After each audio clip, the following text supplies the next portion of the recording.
bank where the view is nothing less than phenomenal. For how I express and project from my abdominal. The only view better, both my daddy and my mama know.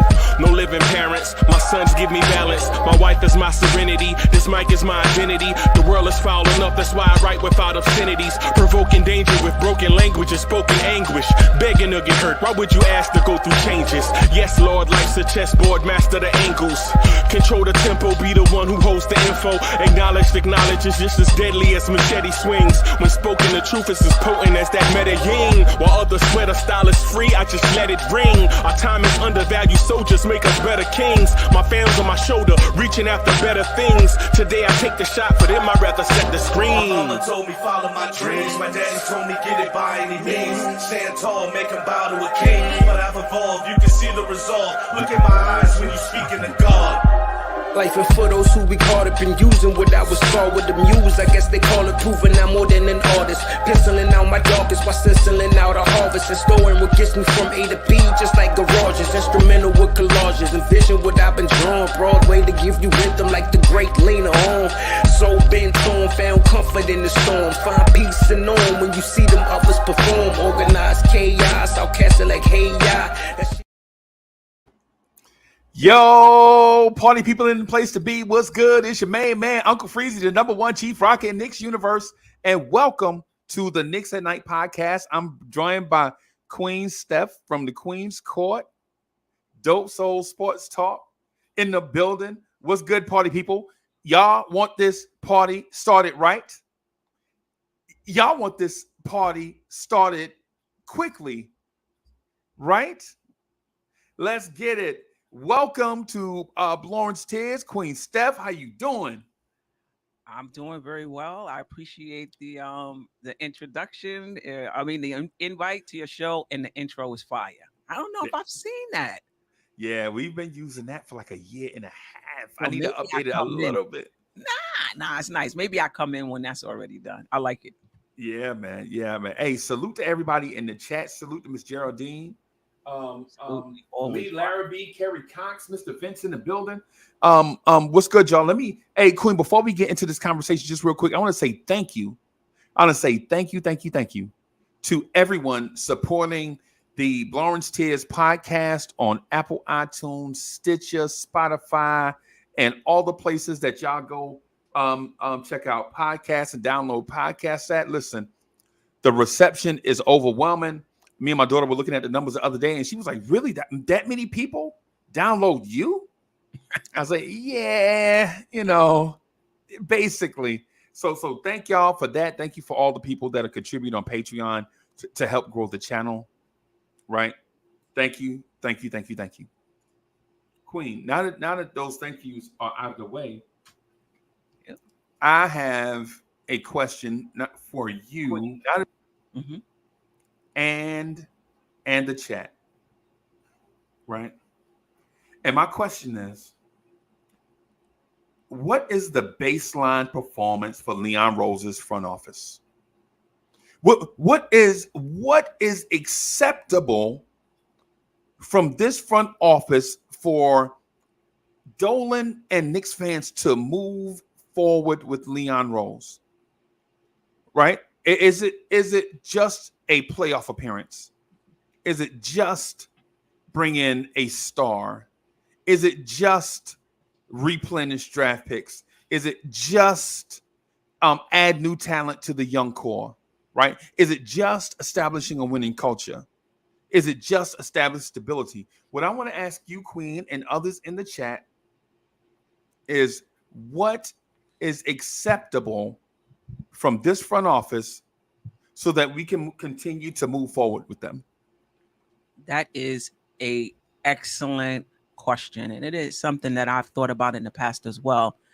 I don't think it's any one thing, because I think there's certain things that they've done already. So in terms of the salary cap, that was kind of put in place before them, right? Say what you want to say about Steve Mills and whatever. After, I don't know if it was with Phil Jackson or after Phil Jackson, they did a good job, because they could have, to save their jobs, used up the cap space, giving guys 3 and 4 year contracts. They gave them 1 year contracts that they can easily get off to keep it flexible. So when Leon Rose came, they had that. Right. I think they've already done well in terms of drafting. You know, getting those diamonds in the rough, getting Sims in the Sims in the second round, getting Grimes at 25, IQ at 25. So I think drafting they've done well also. As far as the culture of the Knicks, to me, some organizations, the culture is with the front office, like Miami. Right. Certain organizations is with the coach. And then when the coach leaves, you're like, well, what's their like Popovich, like San Antonio kind of. Right. When Pop leaves, is that still going to be their culture? You know what I mean? Right. For us, I think our culture is coach based. I don't really see it organizationally based like Miami, you know? Yeah, I could be wrong, you know? So the coach culture, the draft picks they've gotten right, the flexibility, they've inherited it, but they kept it going. Right. That to me is not enough to extend their contract. Like if their contract was up right now, right, I might do a year or two extension. I don't think I would do an entire new 4 or 5 year contract at this point. I think I'd give them another year or two extension to see where it goes. When they were brought in, you cannot tell me that they didn't pitch to Dolan. We're going to be able to bring you create a championship contender based on our relationships. It's hard for me to think they didn't have that conversation. Right. No, that's not what they said to Dolan. Right. It has. I think that is what happened in the interview process. Correct. In the interview process, Dolan asked, "What separates you as a candidate from the next guy that's going to come in here that I'm going to interview?" And I think Leon Rose said, well, for one, that star that you were not able to get, I can go get that guy because I have 30 years plus of relationships all around the league with all 30 teams, with every superstar, and with every superstar on every team, young or old, right? And so Dolan asked, like, hey, listen, as a team president, you're not going to be able to go around and frequent all these circles like you did before, because the team president works on daily operations. It's not just as team president. It's just not about roster management. Correct. It's about, financially keeping us number one in the league. Also, how do you get us there? If you're here in this building with me, how do you continue that circle? And Leon Rose said, I have a secret weapon, and his name is Worldwide West. So Worldwide West will do all the stuff that I used to do, frequent these circles, go around, talk to these guys, gauge their interest in the Knicks. At the same time, show that the Knicks rebrand the Knicks and NBA circles, so to speak. Right. Like, don't just think about us as Phil Jackson falling asleep in workouts. We're not that. We're classy now. Right. We're stepping our game up. Right. But even with that said, though, Queen, towards the end of their contract, the chickens are going to have to come home to roost. Right. Okay. We have to ask these questions. Did they get the star they want? Right.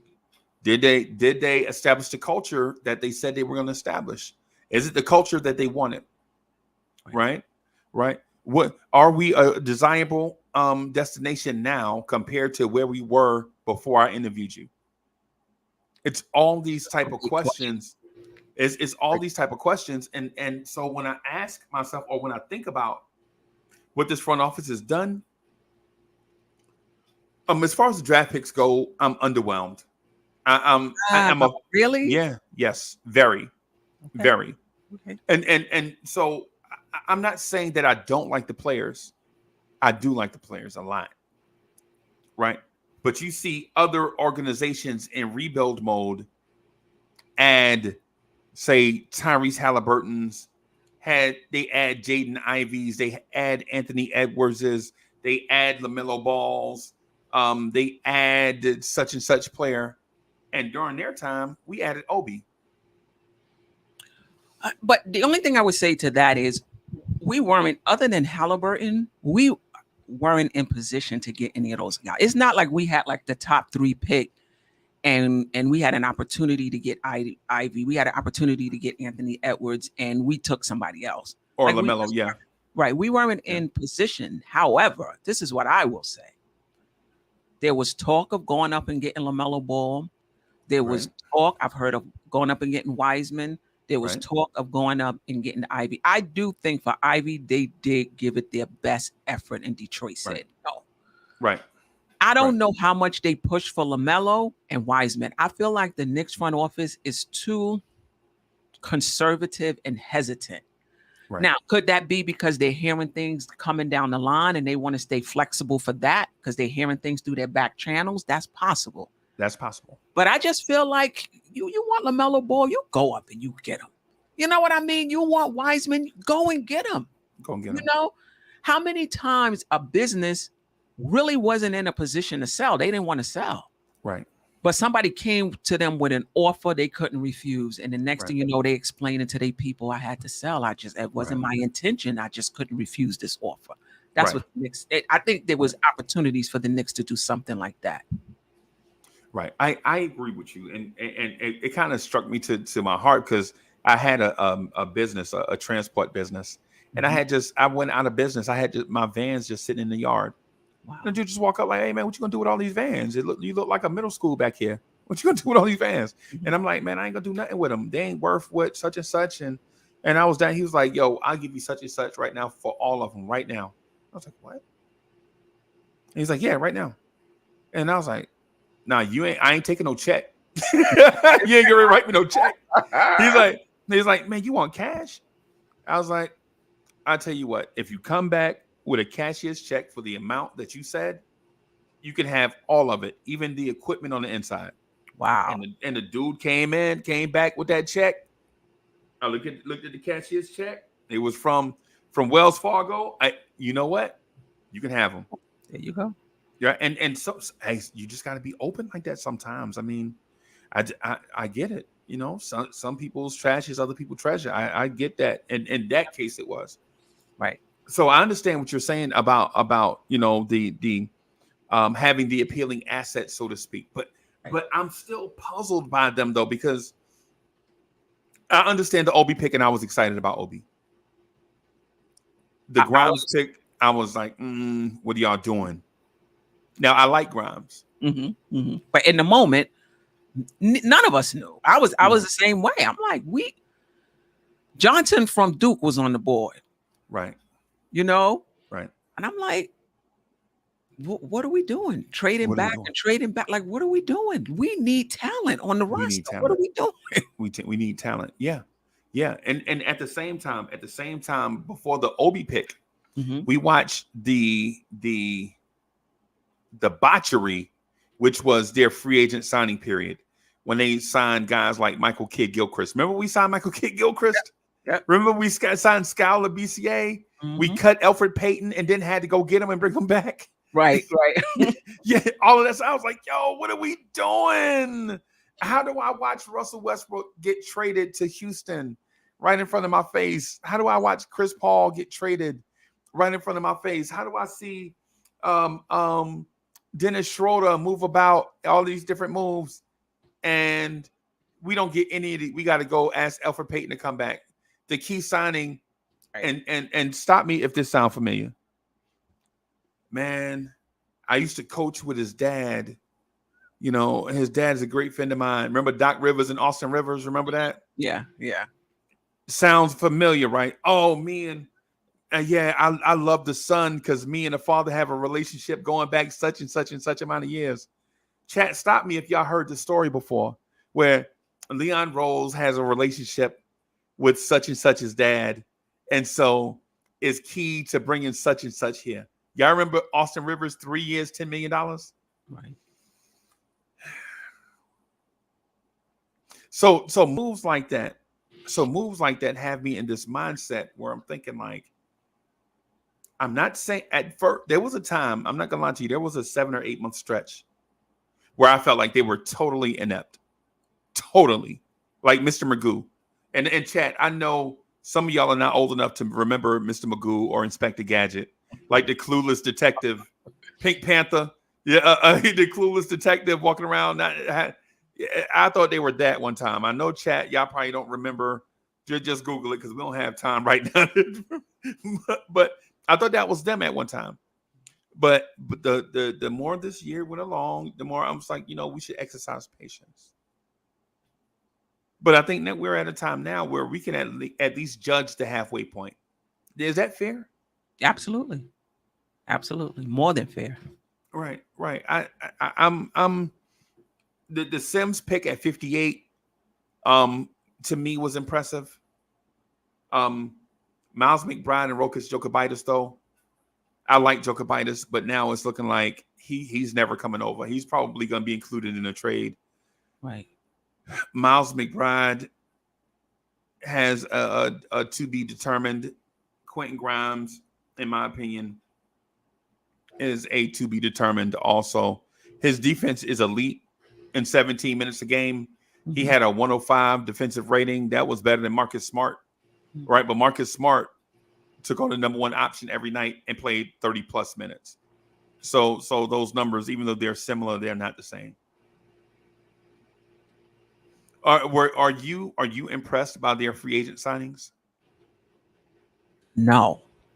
And that's my thing. I don't think you brought up a good point about them making the New York a destination. Like that's a question as well. I don't think that has changed for the Knicks at all. And that's why I'm thinking that if we're going to get a star, we're going to have to trade for him.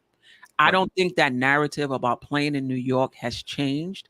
Right. And I think when free agency comes, we're not at the top of the list, in my opinion. Now, when DeMar DeRozan and LaMelo Ball and all of them were available, I think the Knicks, they talk through back channels.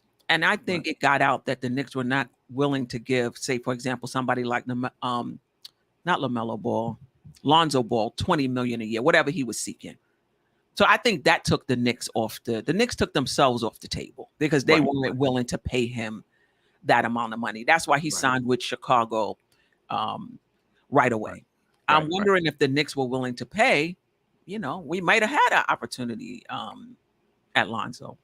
That being said, I still don't think we that spot. I've seen us have cap space 2 or 3 times and not be able to get that top guy. Right. I've seen it so many times. Right. And I don't know if that's changed. I don't think it has. I don't think so. So when we look long term about what this front office is doing, I think some of it we're dipping some of this stuff in honey. We're honey dipping. Like the Quentin Grimes pick, I think we're honey dipping. I think we're making him out to be better than he is, even though I think he's going to be a quality player. I don't see him being a 20-point per game scorer in the NBA, right? I think he'll be in that mode of a Marcus Smart type, right? That's a good player, though. Yeah, no doubt about it. That's a good player, especially for where we picked him. Right. But Marcus Smart has intrinsic value because Boston has a superstar and a star. They have a Tatum who's a budding superstar, and Jaylen Brown who's a star, a budding star. Right. So when you get a Marcus Smart to fit in that third role as the do-it-all, defend, tough guy team, kind of in that Draymond Green role with Golden State, where he's not the superstar or the star, he's the third guy, but maybe the heart and soul of the team. Right. I don't know if Grimes can ascend to that height, but it's early. Freezy, this is how I feel about all of our young guys. Of course, somebody undrafted can go to the Hall of Fame. Of course, somebody drafted number 1 can be out of the league in 3 years. We've seen it. Right. We're talking about playing the percentages. Right. We're talking about what's most likely to happen. Right. You understand? And so that's why when I look at, I'm a huge Grimes fan. I don't see him as a superstar, though. I don't see him as being a number 1 or number 2 or number. I see him as being a rotation player. Right. I see all of our young guys as being rotation players. Barrett maybe can become a star, but But Barrett's stardom, in my opinion, is more like a Butler. And a lot of people don't even consider Butler a star. That all-around winning type of player that does everybody. That's the ceiling. Right. I don't even see Barrett as a Harden or somebody like that. No, definitely not. So when it comes to all of our young core, Grimes, Obi, Quickly, McBride, Mitch. Oh my God. I'm gonna leave Mitch on the side for a second. Okay. To me, those are rotation players. Right. Now, can they come out and become superstars and all NBA and Hall of Famers? It's possible. It's possible. But I'm not putting I wouldn't put my money on none of them becoming that. Neither. Is it possible? Is it possible? Yes. I mean, look at Uncle Freezy. Look, I'm working out every day. I'm doing push-ups at home. But will I have a body like The Rock one day? Not likely. Right. Not likely. But it's possible. Is it possible? Right. Am I putting money on it? Nah, I ain't doing that. No, I am not doing it. No. You know what I mean? So I understand what Knicks fans are, and we say that because Knicks fans are most Knicks fans, the ones I encounter every day. So I encounter about 5,000-6,000 Knicks fans every day, right? And for the most part, Knicks fans are like, they want to win. They want to win in style, and they want to be respected while doing it. So it's like the Knicks fans want to win the Oscar, right? But they want to be in the most popular movie and be the star of the red carpet while they win the Oscar. And I'm saying to Knicks fans, wouldn't the Larry O'Brien trophy be enough by itself? Why do you need to win the red carpet and be in the most popular movie and all that stuff when you can just get the championship? Right. But a lot of Knicks fans don't see it that way, Queen. They see it as Knicks fans see it as an ascension, right? They see it as an ascension. I want a young core, and I want that young core to have 3 superstars in it. And I want to see that young core knock off the old guard in the playoffs. And I want to see that young core become dominant. I want it to be Michael Scotty Horace. I want that young core to be Rick Fox, Shaquille O'Neal, Kobe Bryant, Devin George, right, Derek Fisher. And I'm saying, I don't care if Pat Ewing come back and play Sunday. If we win the championship, I don't care who be on the court. Right. And there's some Knicks fans. So I agree with you. To me, however you come to the Knicks, whether that's we drafted you came through it via trade, you came via free agency. If we get the chip, you're a New York Knicks. It makes no difference to me if we drafted you, right, or traded for you. Right. I don't think I'm gonna feel better. And I know a lot of Knicks fans disagree that it was homegrown. You know, to me, it's not gonna make a difference to me. But I'm gonna add to what you said, Freezy. I think there are some Knicks fans who don't even care if we get a championship or not, as long as they can see homegrown talent be competitive on a night in and night out basis. That's good. They can come home from work and turn on their TV and see somebody we drafted and we're a competitive team.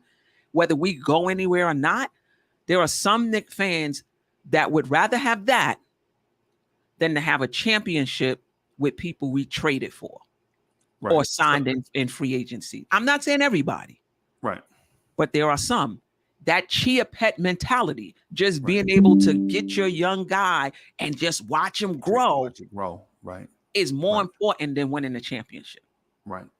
And let me do 2 things real quick. I'm gonna just do 2 things real quick. I'm gonna ask you a question, and I want to give you some time to think about it, and then I'm gonna say something else.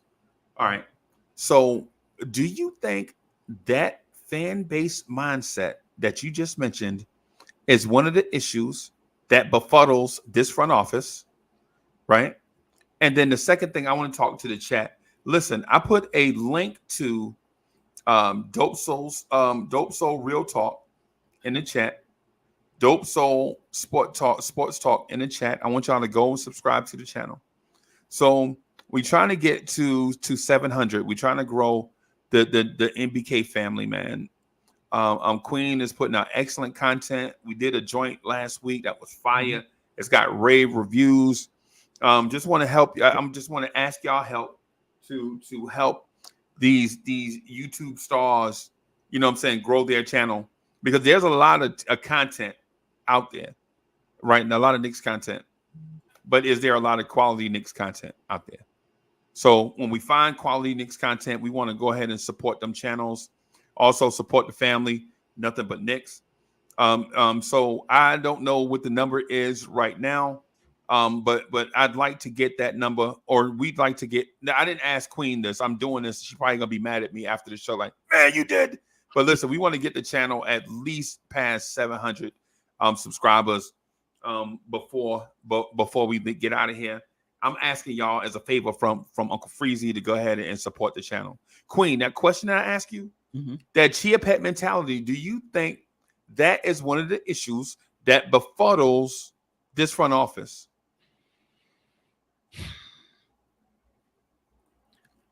I hope not. You mean like, are they factoring that in to their decisions that they make? That this fan base is really connected to the young players, and that they're factoring this in when they're making moves or considering moves? Yes. I hope not. I hope not. I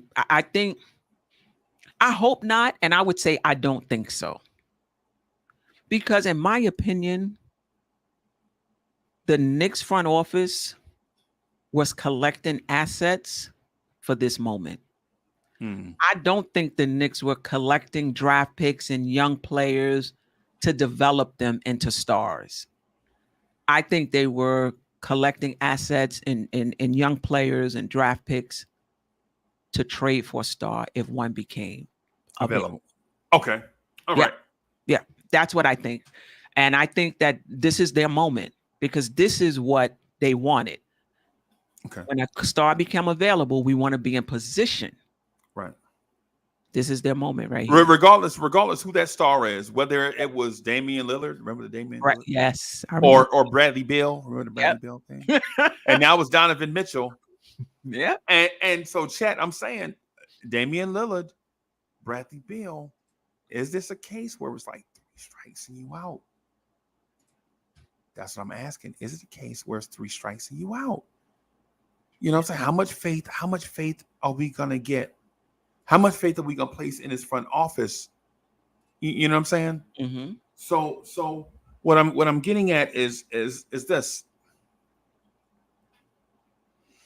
This front office has a monumental task, right? And the previous front office had a monumental task also. I'm not gonna lie to you. Correct. But the previous front office, they were not equipped to. Steve Mills, intellectually, maybe the smartest dude we ever had in that leadership position.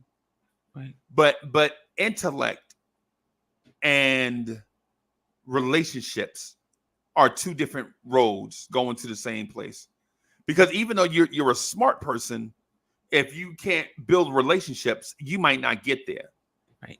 You know what I mean? Steve Mills is very smart. Long Island own Steve Mills, very smart dude, right? But in terms of relationship building, was he that guy? I don't think so. They had to bring in a relationship guy in David Fizdale. Right. You know what I mean? And so what I'm getting at is this. If the Knicks can't get their guy, if this front office can't get their guy, do we give them a pass? Do we give them more time to continue down this road, knowing that the free agent signings, all the free agent signings look like, think about this. The free agent signings were Skal Labissiere, Norvell Pell, Michael Kidd-Gilchrist, Alec Burks, Evan Fournier, Kemba Walker, Noel, Isaiah Hartenstein, Nerlens Noel, Jalen Brunson. Are those the type of guys that you are you satisfied with that type of free agency history, or on the other talent acquisition mode, are you satisfied with the trades? you trade for Derrick Rose. You trade for, in theory, you traded for Evan Fournier too. It was a signing trade. We gave up 2 picks. The Celtics got a trade exception that expired or whatever. But so Fournier is kind of like on that free agency and the trade side. Right. You traded for, Denzel Valentine and cut him. You traded for Vincent Poirier and Terrence Ferguson and cut him. You traded for all these guys. It's sounding real bad now. Right. And I don't mean it to be. I just want to say this. This is just history. Like I'm just saying these things that actually happened. I don't want to make it. I don't want to sway one way or the other. You know what I'm saying? I'm just putting out the data. You know what I mean? Right. And so chat, knowing that this is what we've done,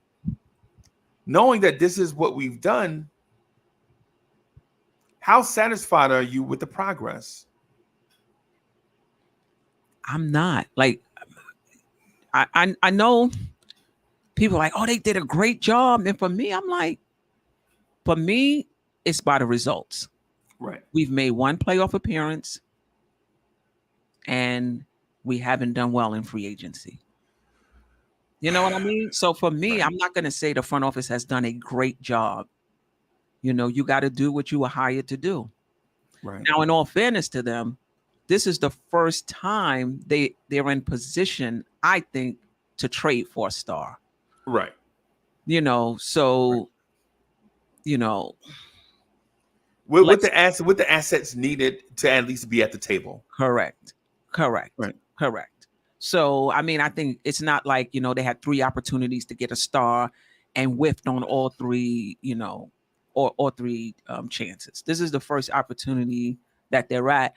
And one thing I will commend them for, though, is the patience, because right. they can easily be like, my job is on the line, because in right. my opinion, I think it is.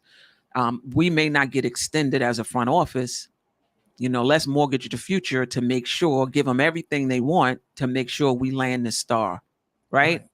I think that they're in that middle ground, understanding how important it is for them to continue, their job, to continue in that position, but at the same time being responsible, and wanting to leave, whether they're here or not, they don't want to do anything reckless. So I will commend them for that. But at the end of the day, you get an extension because of results. Right. That's how it is everywhere, most places. So right now, I think we're at a zero-sum game. What we've gained thus far is nothing. now, and I know that sounds bad, right? That sounds bad. Chat, don't burn me at the effigy. Don't have Uncle Freezy dolls outside on fire, right? I honestly think a zero-sum game in this situation is a good thing, right? Because what happened is while Julius Randle, the previous regime, Julius Randle was a great free agent signing by the previous regime, right? But their draft picks were terrible, right? This regime, still having Randle, their free agency has been vanilla. Let's say it's dessert. It's dessert, but it's vanilla ice cream, right? It's vanilla, right? Right. Jalen Brunson. I'm gonna say Jalen Brunson makes me forget about Michael K. Gilchrist, right? So, but their draft picks, again, I know some people in the chat have Uncle Freezy dolls right now sticking pins in it. I know what y'all doing out there, right? What I'm saying is their draft picks have not been elite. Oh, right. Because you can look at Memphis. Memphis has Jaren Jackson Jr. and John Morant. You could look at Sacramento. They have, Keegan Murray. They got, and I know Keegan Murray hadn't played yet, but Fox. Yeah, they got, yeah. You can look at Orlando, man. They have Suggs and Carter and Fultz and Cole Anthony and Wagner and Boncaro. You know what I mean? So Go Oh, ahead. sorry. Go ahead. No, Go no, ahead. no. Go ahead. Oh, it's okay. So I'll just say this real quick. So what I'll say to that is I know what I mentioned is starry-eyed players that may have not done anything in the league. But if you take that stance, what is Obi? You see what I mean, Queen? You see what I mean, right? Like if you diminish what they have because these guys are hyped up prospects that really ain't done nothing, then what is Obi topping? Yeah. I mean, I was gonna say we haven't been in position to draft those guys, but when you think about it, since 2014, how many top 10 picks have we had? We had a lot of top 10 picks. Right. Maybe not top 3, top 5. We had a lot of top 10 picks. Right. We just haven't hit. We just hadn't hit. And you could talk about building through the draft all you want. We have our own history, our own experience of 8 years, 10 years, 2014, 2020, 7, 8 years of drafting and not hitting. And that's the thing. The draft is a crapshoot. You can want to build through the draft all you want. That's what we've been doing. We just haven't been hitting. Right. And the frustrating thing to that, I'm not gonna lie to you. The frustrating thing to that is this. Not only have we not been hitting with those picks, but we could have used those picks to go get a star. We held on to them. For instance, there was a Anthony Davis situation on the table with the Knicks, right? And the Knicks were like, no. And the rumor was the Knicks were like, no, we don't want to trade Frank Ntilikina and next year's first round pick for Anthony Davis. We don't want to give up. In theory, it would have been like a bunch of players on the roster, Frank, the pick for Kevin Knox, and the pick for RJ Barrett.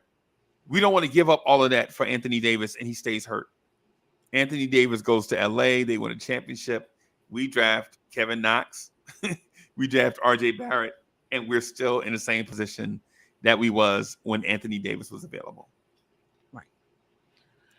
He has been hurt, though. I mean, yeah. You know. So, hey, salute y'all to the chat. Make sure y'all subscribe to the channels, man. Smash that like button. Subscribe to the channels. Help grow this Knicks community. Y'all know what it is. So Queen, with that said, I don't want to sound like Debbie Downer about the Knicks front office, right? I don't want to sound like Debbie Downer because I think they've done some positive things. I don't know if it's just positive vibes or if they've done substantial positive things. I think going to the playoffs kind of bought them some time. Right. Because the conversation today, if we had missed the playoffs 2 years ago, if this was like 2 years in with no playoffs, right, I think the conversation is different.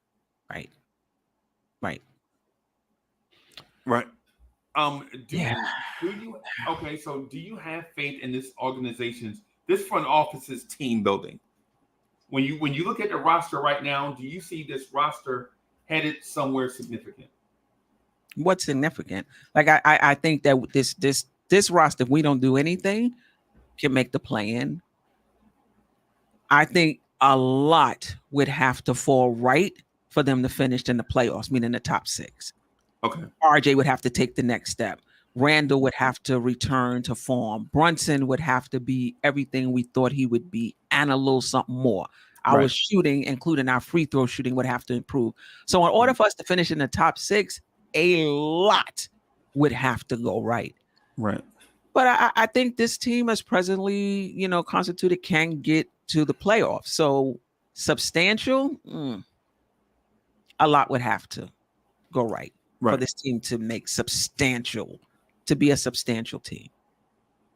I would say the addition of Brunson fixes a lot of roster imperfections, right?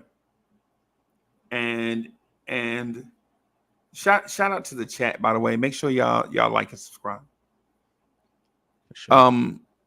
I would say Brunson fixes a lot of things. I think the first thing that it fixes is our inability to get a big and open look in the paint area. Mm-hmm. Right? Yep. Because there's nothing worse than being a big and never touching the basketball. Right. That's the most frustrating thing. That is the most frustrating thing. Look, y'all, a lot of y'all play pickup. Y'all know what it is. You get on the boards, you get scratched up, banged up, going up for a rebound, right? Clawed all up in traffic. You give it to a guard, he race down the floor and shoot a three and miss before you cross half. Right. You ain't even get a chance to touch it. Right. So you're like, what? And then you go back down. And you miss an assignment. And then that same guard that jacked up that three in transition and misses coming to you like, yo, you got to be there for the rotation. And now you're like,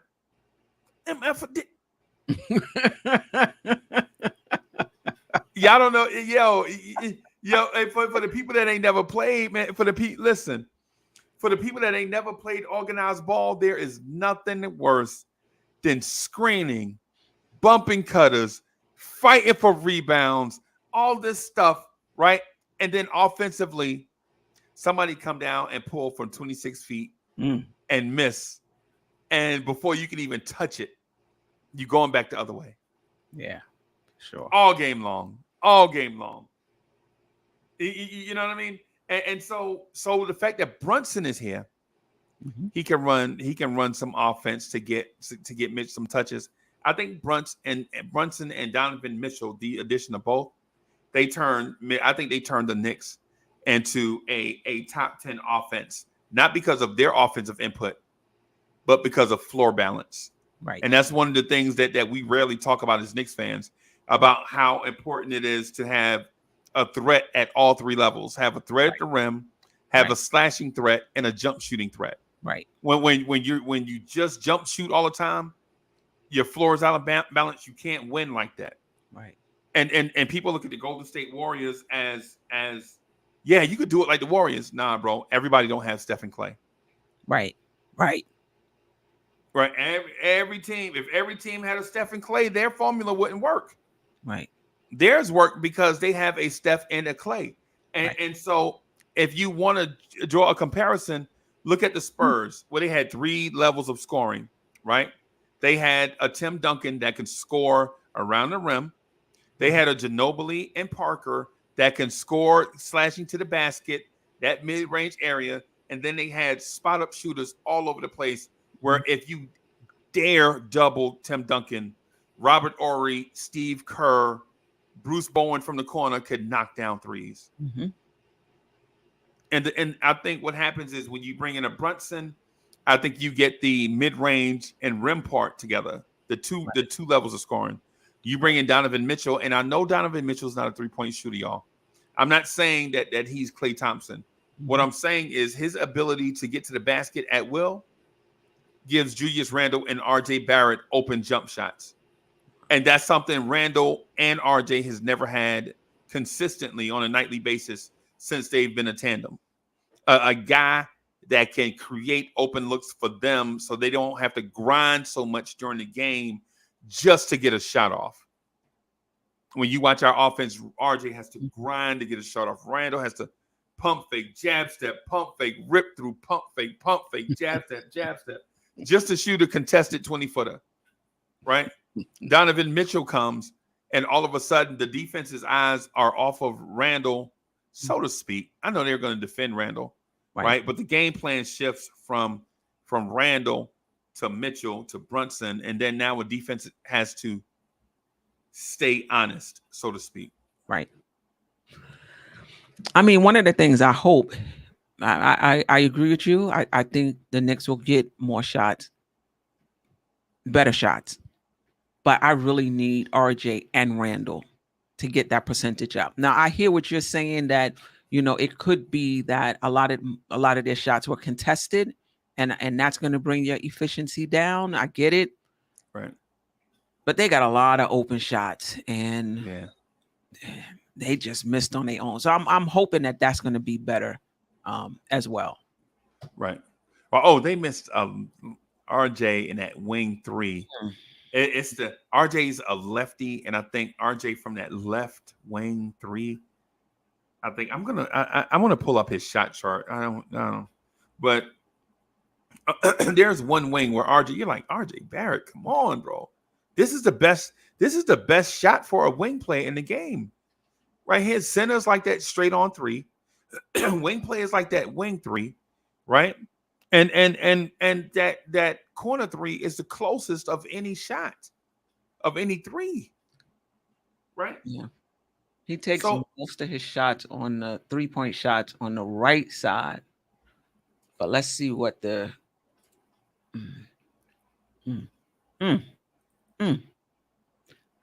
the corner three is 31%. The non-corner three is 36%.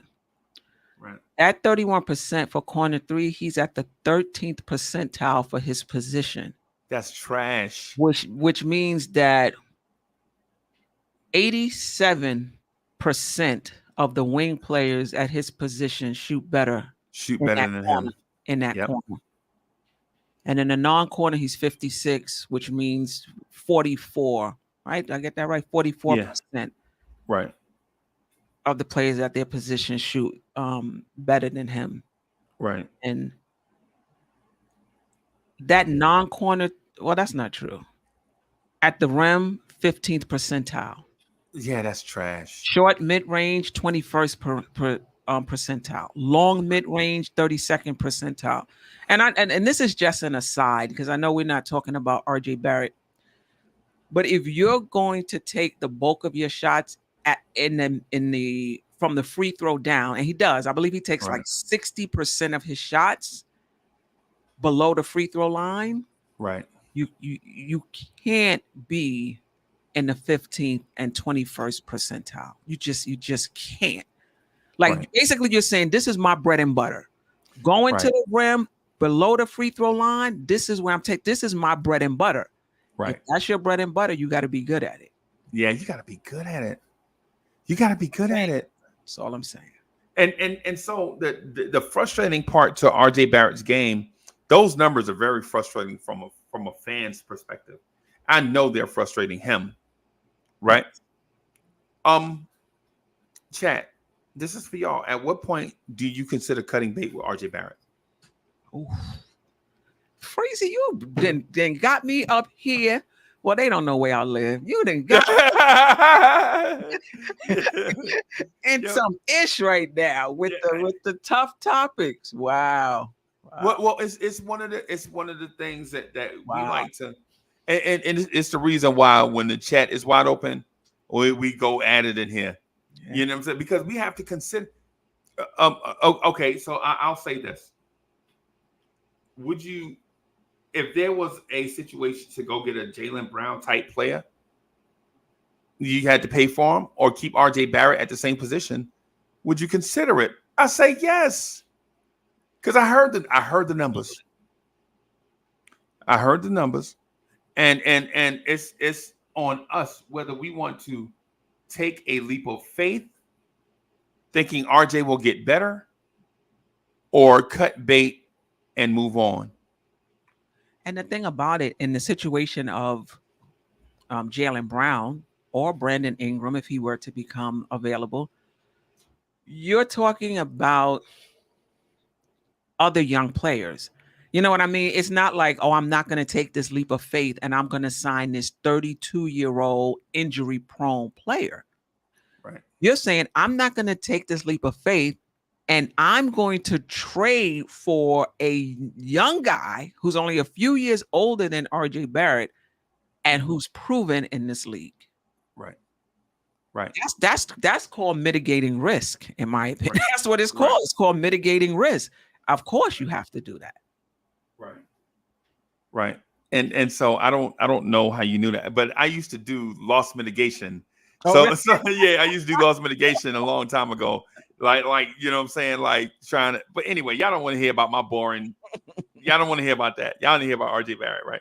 So I understand where you're coming from there. What I would say, to those that want to win, you have to weigh these options. And I want to get back to that front office conversation because if you're the front office, are you having internal discussions if you're the front office? You have to be, or you're not a competent front office. Right. These are the conversations you have to have. Right. And especially now that RJ Barrett is up for a max or near max contract. These are the discussions you have to say. So you got to say, you have to ask yourself, okay, we got Randall at 100 million. We got Brunson at 100 million. We got Donovan if we get him at 100 million. And then we're going to sign RJ Barrett to over 100 million. We got a $400 million plus, 400 plus tied up in these four guys. And we're not even sure if we're championship contenders. We still may need somebody else. Yeah, you're still going to need an alpha to go with that group. And now everybody is saying, automatically saying that means you got to trade Randall. No. I'm saying you got to trade Randall or RJ. Because you can't tell me if you're a competent front office, you haven't had that discussion of, are we going to sign him to 28, 30, 32, 36 million dollars, or should we cut our losses? And even if it's not in the Donovan Mitchell trade, in another trade for salary and other purposes. You can't, if you're a competent front office, everything is on the table. Right. Now, I'm not saying you're going to do it. I'm not saying you're going to do it, but you've had the discussion. Yeah. You have to have this discussion. Now, here's the thing. Here's the thing. In theory, you can sign RJ to that money and survive. Right. Yes, absolutely. But survival and quality of life are two different things. Right. Like how you doing? Hey man, I'm scratching and surviving. You know what I'm saying? You remember that good time? Yeah. Hey, listen, I always use pop culture reference, and I'm sorry, I can't help it. I can't help it. I always use pop culture references, y'all. I can't help it. You know why? This is what it sounds like when doves cry. I can't help it. I can't help it. You know what? You gotta have little samples. So in situations like that, you could play good times, just a little of a good time song. Just a little something, right? Just a little bit, right? But yeah. So chat. The thing is this: can the Knicks survive with a Spider, Brunson, Randall, RJ, Mitch core? Yes. Will you have the financial flexibility to go get the star you want? No. And so in theory, think about this. Think about this. Yeah. What you pay Donovan Mitchell is the same thing you're paying Derrick Rose and Evan Fournier. Right? About $32 million. So you can afford the $32 million, right? Right. Now, you can go over the cap to sign RJ Barrett. Right. To his contract extension, to his rookie extension, right? But once you do that, it pigeonholes you into a scenario where it's like Brunson at 27 million on a declining contract, Spider at 32 million on an escalating contract, ascending, whichever words you want to use. RJ contract TBD, but somewhere in that at 25 to $35 million range. Randall at 23.5 base salary on an extending contract, and Mitchell Robinson on a 15 million per. That's descending. I think it's going to start at the highest number and go down over the years. And I know you guys are going to say, hey, the new TV contract, the new CBA, and blah, blah, blah, blah. But what I'm talking about is a max player. Mm-hmm. I'm not talking about, just a guy. Because if you have Brunson, Spider, RJ, Randall, Mitch, you need a guy. You need a dude. You need a alpha. You know what I'm saying? It's like when I used to watch the Avengers, right? I watched the Avengers, and they had all these Spider-Man, blah, blah, blah, all this stuff, man, all these dudes, all these superpowers, specialty skills, all this stuff. in a random fight. They could probably win, but they'll get their butt kicked. You don't know who won, blah, blah, blah. But they ultimately needed a Hulk, right? And so for this Knicks team needs a Hulk. That's what we need. That guy that as soon as he step in the arena, they're like, okay, now, all right. And teams have it. Like Golden State has Steph Curry. He don't look like the Hulk, but when you look at his numbers at the end of the game, he put up Hulk numbers, right? You know, LeBron James probably looks like a Hulk and produces like a Hulk, right? Giannis produces like a Hulk and looks like a, you know, these championship contenders have it's the reason why the Heat can't win the championship, because at the end of the day, no matter how good the rest of the roster is, they're the Avengers. They don't have a Hulk. So they're just really, really good. Right? That's a good point. And so with the Knicks, we have a lot of great pieces. Like Grimes, to me, is gonna eventually settle into being Bruce Bowen. And I know people don't like that comparison. I'm sorry, y'all. You thought he was gonna be Jimmy Butler? Think Bruce Bowen. Right? I will say this, 2 points. If you don't think Donovan Mitchell is that now, he hasn't reached his prime, so he still has the potential to be, right? 5 years into the league, I don't know if any of those guys were that, you know? So he still has that potential. Number two, a lot of people will say, well, if you're not going to the playoffs or you're not going to be a championship contender with that core, you shouldn't go after Donovan Mitchell. And I would say, no, you go after Donovan Mitchell because you need to anyway. Yep. And then once you get him here, then if another star becomes available, you could build something around Randall and or RJ to get that second piece, right? Just because that core is not going to get you there initially doesn't mean you don't go after Donovan Mitchell. You get one of them in the fold and hope that somebody already on your roster becomes another one, or you can create another package to go out and get that other one. Right. Because ultimately,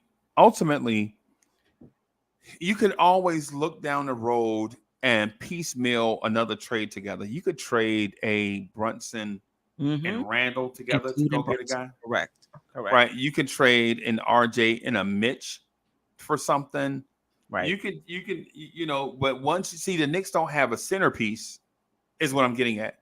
Right. We have all the things that go into having a championship contender, except the centerpiece. Like right now, and I know this is a front office conversation, right? And I want to get to the front because okay, so Queen, so how about this? What do you think the front office, what's their end game? Like in the end of five years, or what do you think they're looking to do at the end of their contract? A championship aside, everybody try to get a championship. Right. How many more years they have? It's been 3 years. Yeah, this is their third year. This is their third full season right here. At the end of the fifth year, this is the end of the third. They have 2 more years. No. So this will be Tibbs's third year as coach, going into his third year. And Leon Rose was officially hired 6 months before that, but remember the COVID thing set everything back in a weird. Right. So it's like 2.5 for Leon, or like 3.5 for Leon, and going into the third for Tibbs. So they got about 2 seasons left. Yeah. 2.5 years left. Yeah. You would have to have, for me to feel comfortable, you would have to have a team that can get to at least the second round every single year. Right. At least that. That's the baseline. Baseline. Not a playing team, not a first round team. Right. You got a team you can say, you know what, this team, at least the base, the floor is second round.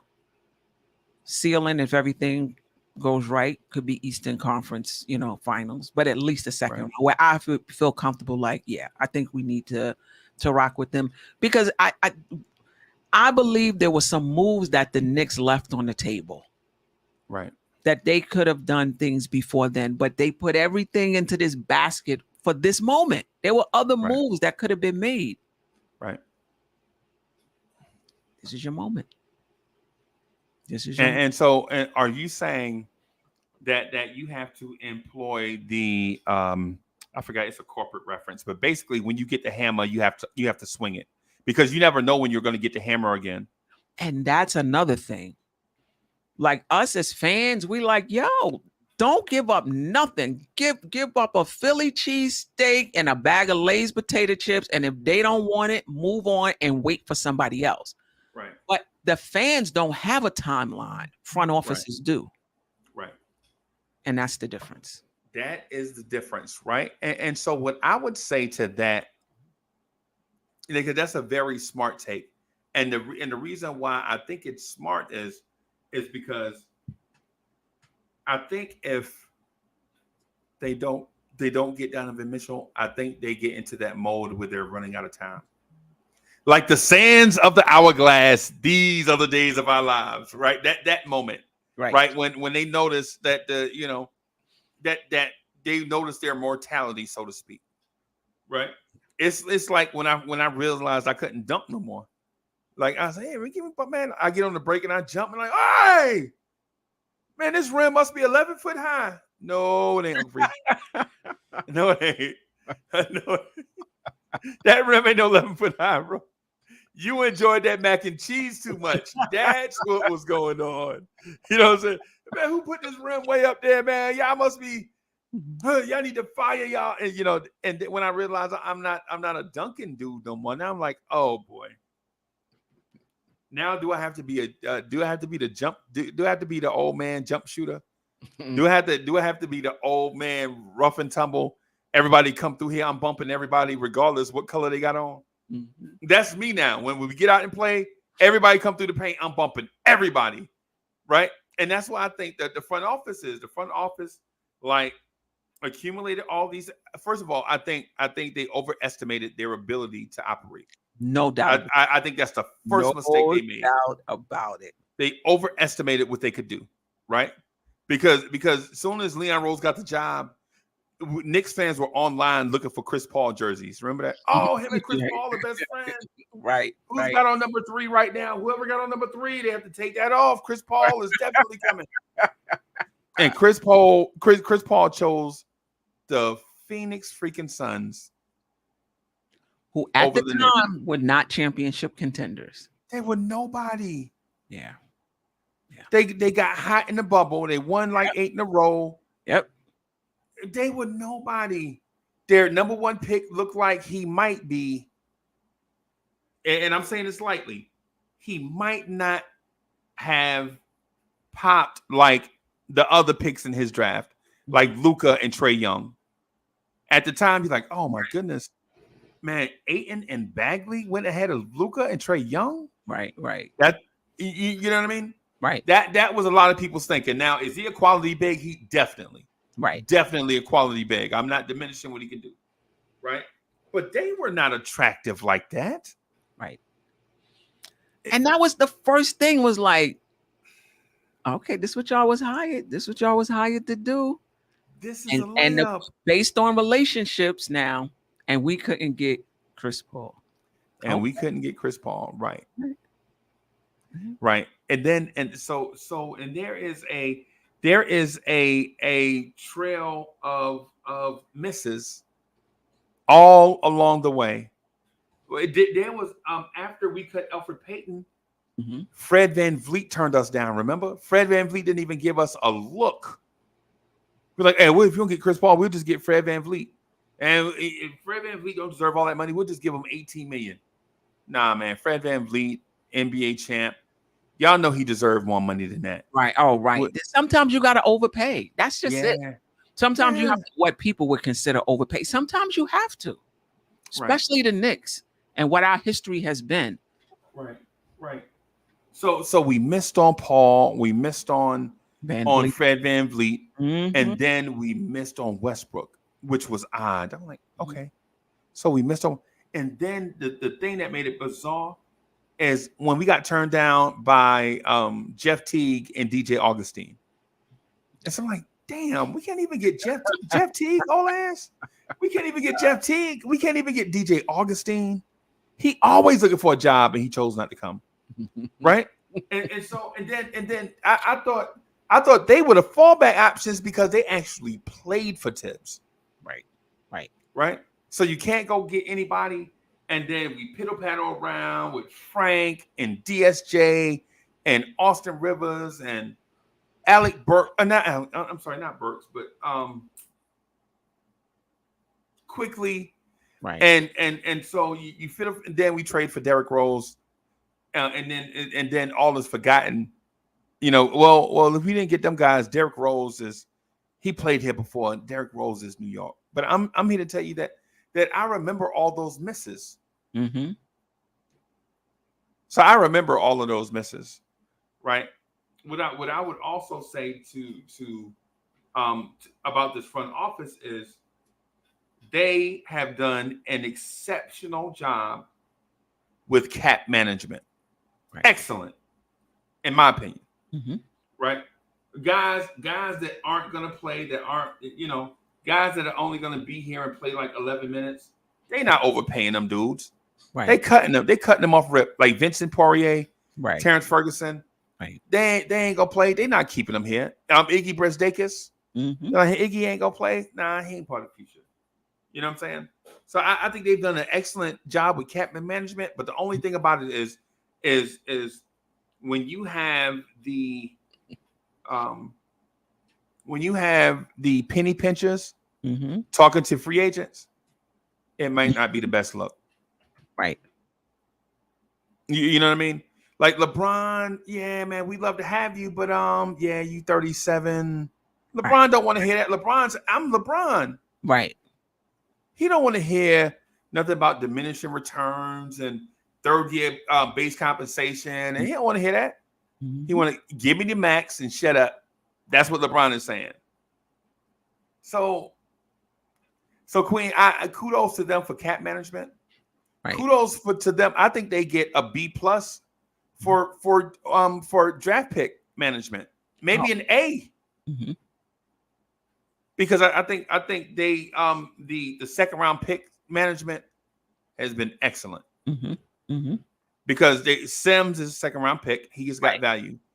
Right. McBride is a second round pick, he's got value. Right. Jokovitis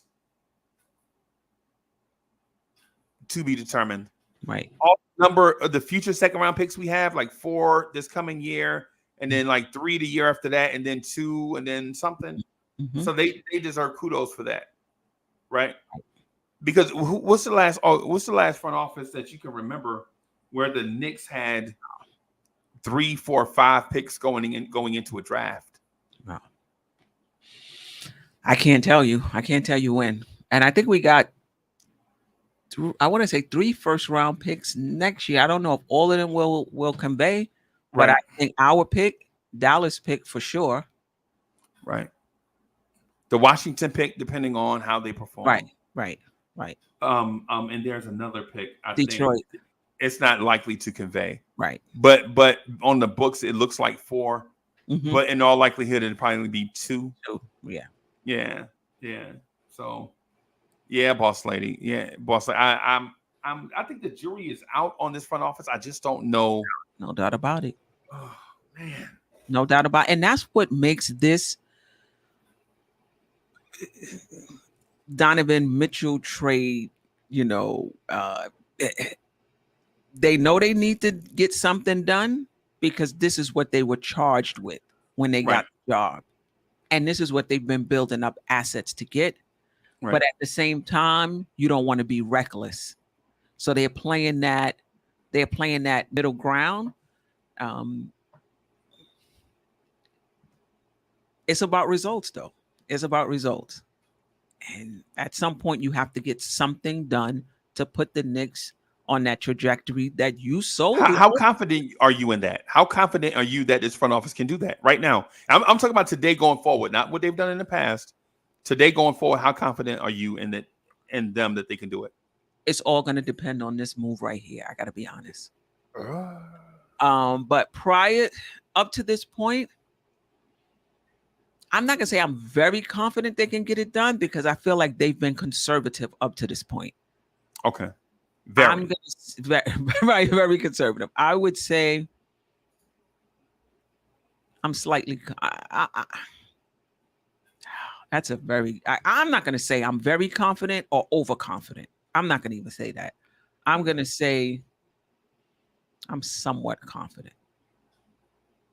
All right. Yeah. I say that, and I ask that because I'm not very confident at all. Okay. And I want somebody to kind of pull me that way. I need somebody to tug me in that direction. It's like I want to go, but I just have reservations, so to speak. I don't think I can be that person for you because a lot is going to depend on this move, how they negotiate this move right here. If you don't get this done at a reasonable price, and this is what you've been collecting assets for, and your moment is here, and you can't seal the deal, they got to go. They got to go. And let's just say they lose Donovan Mitchell to another team, and then we get what the trade package was, and that trade package was one that the Knicks could have easily matched and still had assets left. I just think you need to just start packing. I think so. If that happens, I'm firing Brock Aller on the spot. I ain't even gonna lie to you. If I'm Dolan, and that is the truth of the matter, I'm Leon Rose. I'm firing Brock Aller on the spot. Right. Because the penny pinching thing led to this moment. Right. And he let us down. Get him out of here. On the spot. Got to go. And so I'm not saying that I dislike Brock Aller. All I'm saying is his strategic planning, right? And his execution did not align with the ultimate goal of the organization. That's all I'm saying. Like you strategically did all these things leading up to this point. When it came time to execute what you promised, then it's like when I go on a diet. Listen, it's like when I go on a diet. Like I'll fast, and then I'll like, everybody here eating good, and it'd be like around the 4th of July, and I'm like, man, golly, man, everybody in here grubbing, and I'm being diligent and structured and disciplined, and then July 10th when I step on the scale, when I do the body, and I'm like, man, I did all of that and I gained 2 pounds. Right. I ain't never doing that no more. You know what I'm saying? Right. It's one of those things with Brock Aller. It's one of those. Eddie C, what's good? Right. It's one of those things with Brock Aller. What I'm saying, guys and gals, what I'm getting at is ultimately, like, I'm not trying to just swing the axe at everything that can be cut. What I'm saying is, you told us to be disciplined. You made us a promise. There's nothing worse. Well, I mean, there are other things that are worse, but human beings hate when promises are unkept. Right. We dislike that a lot because, first of all, you didn't even have to make the promise, but you did. Right. And then you told me to be disciplined and wait, and then I waited, and then you dropped the bag. Right.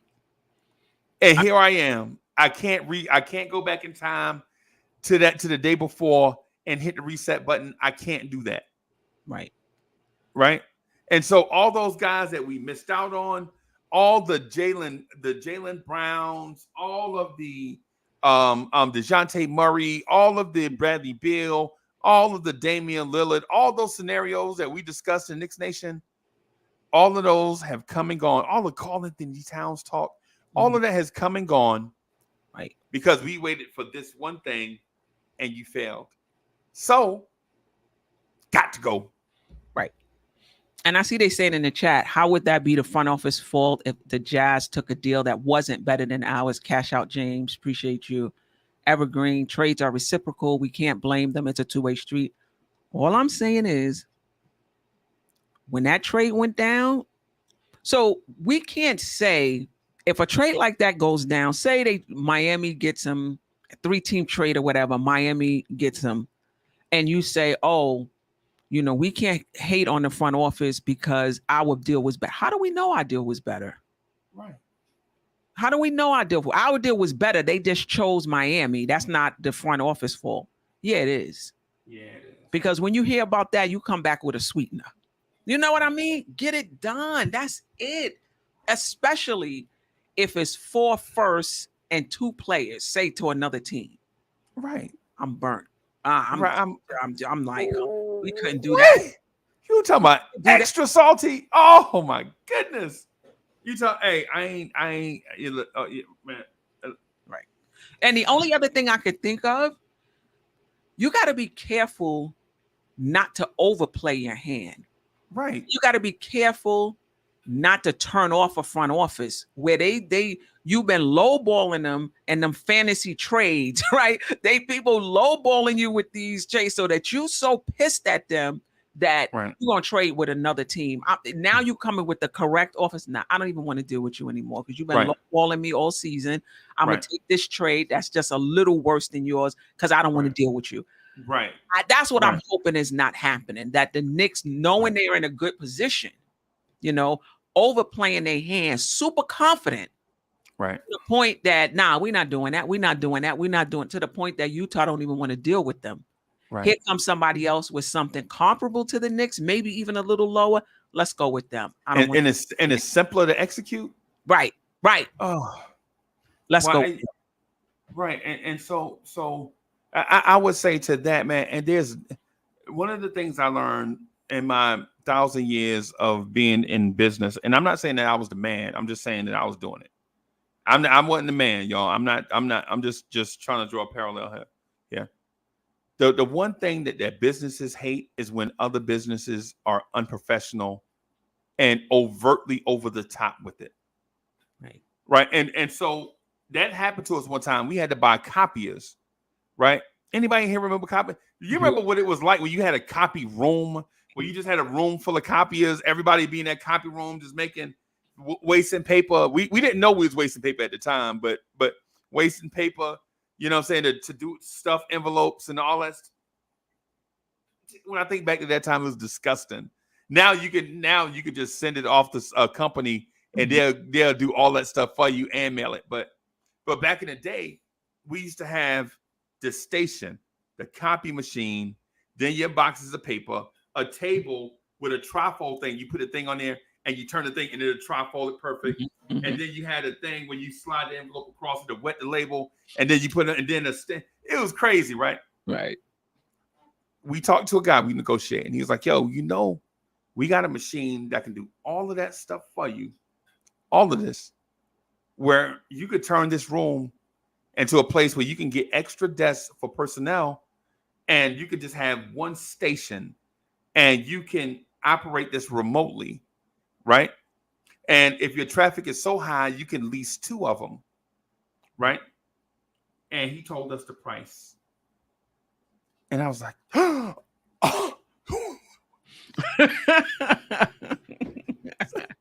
What did you just say? He was like, think about your man hours, your supplies, think about all that stuff. And then we just gonna throw our service fee. The service fee is what took it over the top. Mm-hmm. Not setup and delivery and all that. They service fee, like what they gonna charge us just because they name is on the machine. Mm-hmm. And we looked at the service fee like this is 60% higher than just a normal price. Mm-hmm. And he was like, yep, and y'all gonna pay it or y'all gonna fall behind. Wow. And you know what we did, Queen? We fell behind because we weren't paying him that. Mm-hmm. And we waited. We was like, yo, you got to come down. You trying to choke us out the game. He's like, hey, man, you got to pay to play. You going to pay this or you going to have people in there licking envelopes. Which one you want? And I was like, God, dog it. You know what I'm saying? And he's like, hey, what you going to do? And I call him back. I'm like, bro, you got to come down off the price. You going to put us out of business. And he was like, yo, you just got to go to your management and tell them that you got to have it. Do you want this stuff or not? And I'm like, bro, we don't have that in our budget. He was like, well, call me. He's like, well, call me when you're ready. Call me when y'all ready to do something big. Until then, stay small. And he hung up. Mm. And that's what I feel like Leon Rose is doing to Danny Ainge. Like, we got the best offer. You ain't gonna get no better offer than this. Mm-hmm. Take it or leave it. Mm-hmm. Yeah. And that dude was so unprofessional, man. And the thing about it is something happened to the guy. He got sick and he wound up passing away. And then they wound up being a good company after he left. But that experience, though, was so unprofessional. Right. It's like, oh, goodness. But Neville Humphreys, thank you for your generous contribution. Neville Humphreys says, I love these so-called GMs. You're so good that you got us all these picks and all these players, and now you're telling us how to trade them. Wow. Yeah, I understand where you're coming from. But here's the thing though with that. Neville is this. A lot of times in relationships, bro, it's not what you bring to the table. Mm-hmm. It's about timing. Like, is the time right? Is that person at the right time to accept this thing? Are you in a place at the right time to accept what they have to offer? Right? Both sides bring good things to the table, but they might be ships passing in the night. Right. Right. And if this is the Knicks and the Utah Jazz, two organizations passing in the night, don't let it be a slow burn. Move on. If you can't get a deal done, move on, bro. That's all I'm saying. Right. I think Queen Steph is saying something a little bit different. I think Queen Steph is saying, nah, you got all the stuff. You got to hang in there and be willing to talk to that party and not be unprofessional. If you got the stuff that they desire, instead of drawing this thing out and making it seem ungodly, just do the deal. Because if they do the deal with somebody else and it's less than what you offered, heads got to roll. Yeah. Got to roll. Yes, yeah, Queen. Yeah. What do you think? Can I respond to a chat? A comment? Tell me which one it is, and I'll put it. It's Cash Out James, and I think he said something. We don't have to get Mitchell. We just want him. You know what? I think from a fan's perspective, you might be right. From a front office perspective, who was hired in their 5 years to get the Knicks to a certain place,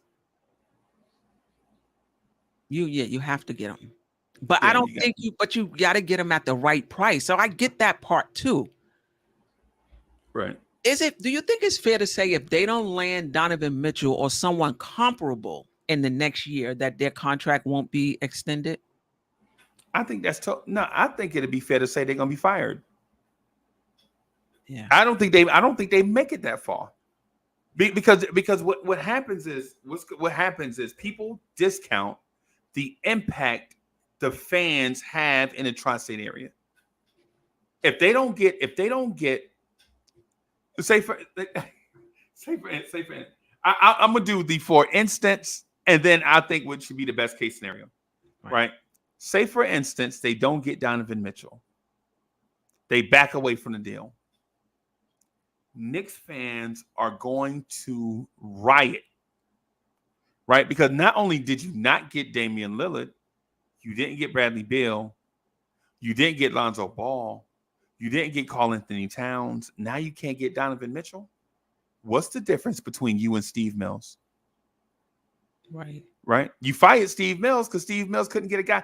You fired Steve Mills because he couldn't get Kevin Durant. Right. You had 5 guys that you couldn't get. Right. And so, but here's the thing. I think the best case scenario, Queen, is this. Mm-hmm. The Knicks trade with the Oklahoma City Thunder every year. People don't know that. Every year Leon Rose has been in the building, he pulled off a trade with the Oklahoma City Thunder. His first year, he traded with OKC for the draft rights to a guard named Emmanuel Quickley. People forget about that. People think the Knicks drafted Quickley. Nah, OKC drafted him and we traded for that pick. We traded for the rights for Quickley. Right? The next year, we traded the 32 pick in the draft for the 34 and 36 pick, which basically we drafted Jeremiah Robinson Earl, traded him to OKC for the 34 and the 36 pick, right? And that wound up being Rokas Jokibitis and Miles McBride, right? This year, we traded the 11 pick, right? We traded the rights of Ousmane Dieng to the Oklahoma City Thunder for multiple protected first round picks. Right. Right. So there is a front office out there that you have a good rapport with, that you can go to them and put together a trade package for a very good player. And that very good player is Shai Gilgeous-Alexander. We have everything that front office desires. That front office loves first round picks. And guess what we have an abundance of? First round picks. Mm-hmm. So if you don't get Donovan Mitchell, all is not lost. Right? All is not lost. You can go, you're like, hey, listen, the asking price for Donovan Mitchell was too much. So instead of getting Donovan Mitchell, let's just get Shai Gilgeous-Alexander. He's a young guy. He fits the RJ Barrett timeline in theory. The RJ Barrett timeline, we have more assets left over because you're not going to pay the same price you pay for Donovan Mitchell. You're not going to pay that same price for SGA, right? So you can go get an SGA, have more assets, and then go get another guy, another young player from another team. Make an offer to another team that maybe has a small forward that you desire. Maybe put together a package for a guy like Brandon Ingram or something. I don't know. But if you miss out on Donovan Mitchell and you don't go get anybody, and then you say, well, you remember that press conference I had with Mike Breen? I said I wasn't going to do nothing. Nah, because you let this thing, you let us down a high-speed chase for Donovan Mitchell. And then at the end of it, you're like, nah, I was just driving fast. I wasn't chasing nobody. I was just driving fast. No, that's not how it is. Queen, am I off base with that? No, not at all. I think, again, we talked about the fans' timeline and the front office timeline. You got 4 years to get this team, maybe not to a championship, but I'm sure it was to see significant progress. Maybe be at least a perennial playoff team where you making the playoffs every single year. You've been saving assets for this moment. Okay, you don't get Donovan Mitchell for whatever reason. They're asking too much. Somebody else slips in there like the close in Miami and make it happen. Right. What's your plan B? And that plan B needs to come quickly on the heels of not getting plan A done. Right. You come 5 years, and the only thing you could say is, damn, we lost out on this guy. We lost out on that guy. Right. This one we came again. We lost out on that guy. Then we lost that. That's not a good look. No, it's not. Yeah, and I don't want to hear. I mean, it depends on Dolan as well. Is he? Will he look at it and be like, the draft picks, thank you, but that's not enough, or the cap flexibility, we had that before y'all came. Thank you for keeping it that way. You know what I mean? Like, what? Right. I don't think they survive, in my opinion. I don't definitely, if the Donovan Mitchell trade or something similar doesn't happen, then it looks like same old Knicks. Right. And if it's same old Knicks, I'm sorry, man. Somebody got to go. Miguel P, thank you for the generous contribution. Miguel P says front office ain't pumping the trade. That's thirsty media. I could almost say that, but here's the thing with that, Miguel P. The media is a representation of the media and the people, right? And so if the people are represented, you have to always take into account your customer base. You can't ever disregard the feelings of the customer. When you disregard the customer, you are dooming yourself to go out of business. Right? Hey, Queen, listen, man, I've been talking you to death. You got a few minutes, or you gotta? No, I'm good. Okay. All right. I just wanted to ask that because sometimes I start to babble on and on and on and on, and I gotta start respecting people's time and things like that. But listen, how close are you think we are to respectability? How close are the Knicks right now with this roster, with Donovan Mitchell on the radar?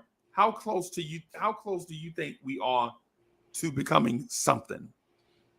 I think we are close, but Freezy, it's on paper. I think we're on our way to becoming respectable. Like I really like the Jalen Brunson signing. However, we have a lot of question marks. A lot. We have a lot of question marks. You know, which Randall are we going to get? You know, is RJ going to take the next step? Right. Is Brunson going to be as successful in New York as in Dallas when he's not in that 5-out offense? Right. You know what I mean? Right. There's so much we don't know. Right. But I think we're on our way to respectability with Brunson. I think that signing Donovan Mitchell, yeah, that's a big step toward respectability. That's a major step. And you know what I think is being lost in this is the context of the Knicks' history. Like, this is not just about, you're going to get a star player and that's going to, hopefully be a big step toward becoming a championship contender. Right. It's also about having a respectable organization after years, if not decades, of being a laughingstock. Right. Or just doing things the butthole way and trading for injured players and trading for or signing over the hill players, all of that kind of stuff. Right. To me, Brunson, Donovan Mitchell, more in addition to what they're going to do on the court, is the Knicks can maybe start doing what Golden State did, who was a laughingstock for a long period as well. A long time. As well. Yes, ma'am. Until they started winning. They got that front office in there, and then now you don't even remember when they used to be the butt of jokes. Right. So I think this Brunson, Donovan Mitchell is the beginning of that. It's the beginning of us separating ourselves from that type of history. You understand? So it's more than just what's going to happen on the floor. It's the perception of the franchise. That's going to help you in free agency. People are going to want to come here now. You understand? Right. So it's more than just, will this make us a championship contender or not? It's also about our reputation, about that narrative, about becoming a winning franchise. So for me, it's a bit more than that, if that makes sense. That makes all the sense in the world, Queen. Yeah, that makes all the sense in the world. Okay. So one of my old managers told me about this thing called the card, and people like to play them when they have them, right? And so for our company, it was a small company. Mm-hmm. We liked to play the disrespect card when we felt like the chips were down. Everybody's sleeping on us. You know what I'm saying? It was like our rallying cry, right? Like numbers would be down in the second quarter, right? The numbers would be up in the first quarter because of holiday purchases and all of that stuff. Like dudes is like buying houses for their moms or trying to put their family in the house before Christmas. Mm-hmm. So the October, November, December numbers always look great, right? Mm-hmm. Mm-hmm. But January, February, March always look terrible because either somebody bought a house or they spent all their money on Christmas, mm-hmm. right? You know what I'm saying? So it was like either all or nothing. And what we would do is like, we had this one guy, dude named Clay, who always, shout out to Clay. So always, every time that time of year came around, all these companies are not better than us because we like a little tiny bank. Mm-hmm. Like Wells Fargo is like the skyscraper, right? And we like the little hut on the corner. You know what I'm saying? So that used to be our rallying call. Yeah, so we would play that card. They don't respect us. What we should do is stay here all night and do a phone call drive. Mhm. You know what I'm saying? I think something like that is like what the Knicks are like right now. Like we are overvaluing what we have, bro. We are not Wells Fargo, basically, in theory, is what I'm getting at. Mhm. And so we overvalue Miles McBride, we overvalue Owie, we overvalue Grimes because we want to get to that thing of respectability, and we'll do it by any means necessary. But Mhm. what I'm saying to all the guys and gals out there, take these resources that we've been stockpiling and go get a star. And you know what? And with that vacant space Mhm. that the resources left, fill it up with additional resources. Leon Rose had the talent to acquire resources to get us to this point. Right. Use those resources, go get a star, and then focus on replenishing those assets. Correct. It's a simple plan. It is. And not just that, it's not like you had a plan, a different plan, and then this came up and you shifting course. No, this was your plan All along. all along, and now it's here. Right. Different. It's not a shift. It's here. Right. Right. Yeah.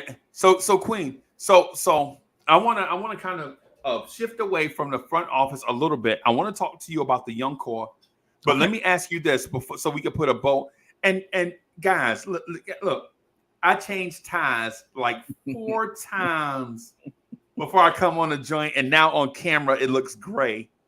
It's actually a red and blue weave, and now on camera it looks.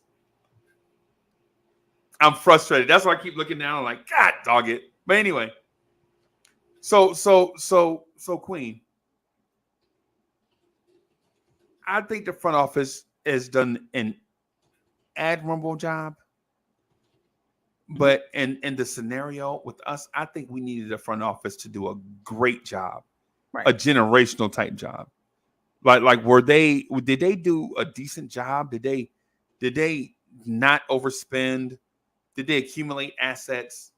Did they bring RJ Barrett along right? Kinda, because RJ kinda. Ultimately, though, I don't know. I don't want to say they're inept, but at the same time, I did expect more.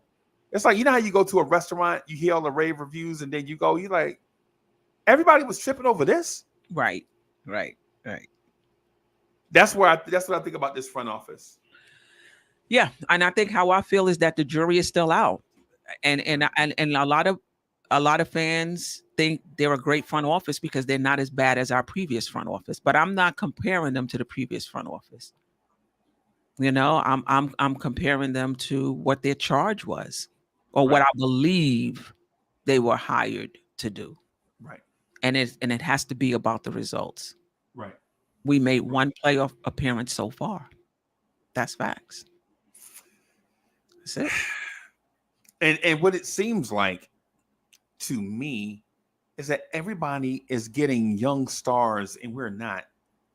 And that is what's frustrating me. I mean, at the end of the day, man, the Wizards just traded for Porzingis. I mean, guys, come on. They traded for, you know what I'm saying? Like teams are getting talent. And I'm not saying Porzingis is a star, right? Mm-hmm. But 18-8 is not bad. They get basically Washington gave up nothing for a dude that's gonna be 18-8, right? And so, but the Knicks though, it seems like we can't pull off an 18-8 type deal. Right. You know what I mean? And not just that, in the lottery, I just see teams, even championship contending teams, still adding talent. And we had to trade draft picks to get off of a mistake we made. So you see Miami getting what's his name? Not Vucevic, but another young stud in the draft. Yeah, I saw. Yeah, you Jovic getting him. You saw Dallas, who was in the Western Conference Finals, getting Hardy. Jaden Hardy, yeah. So you see these teams. You see Milwaukee getting Beauchamp. I hope I said his name. Beauchamp, Beauch. Yeah. You talking about Beauchamp from the G League, right? So I'm like, these are teams that are extremely competitive, adding talent in the draft. We gotta give up our 11th pick.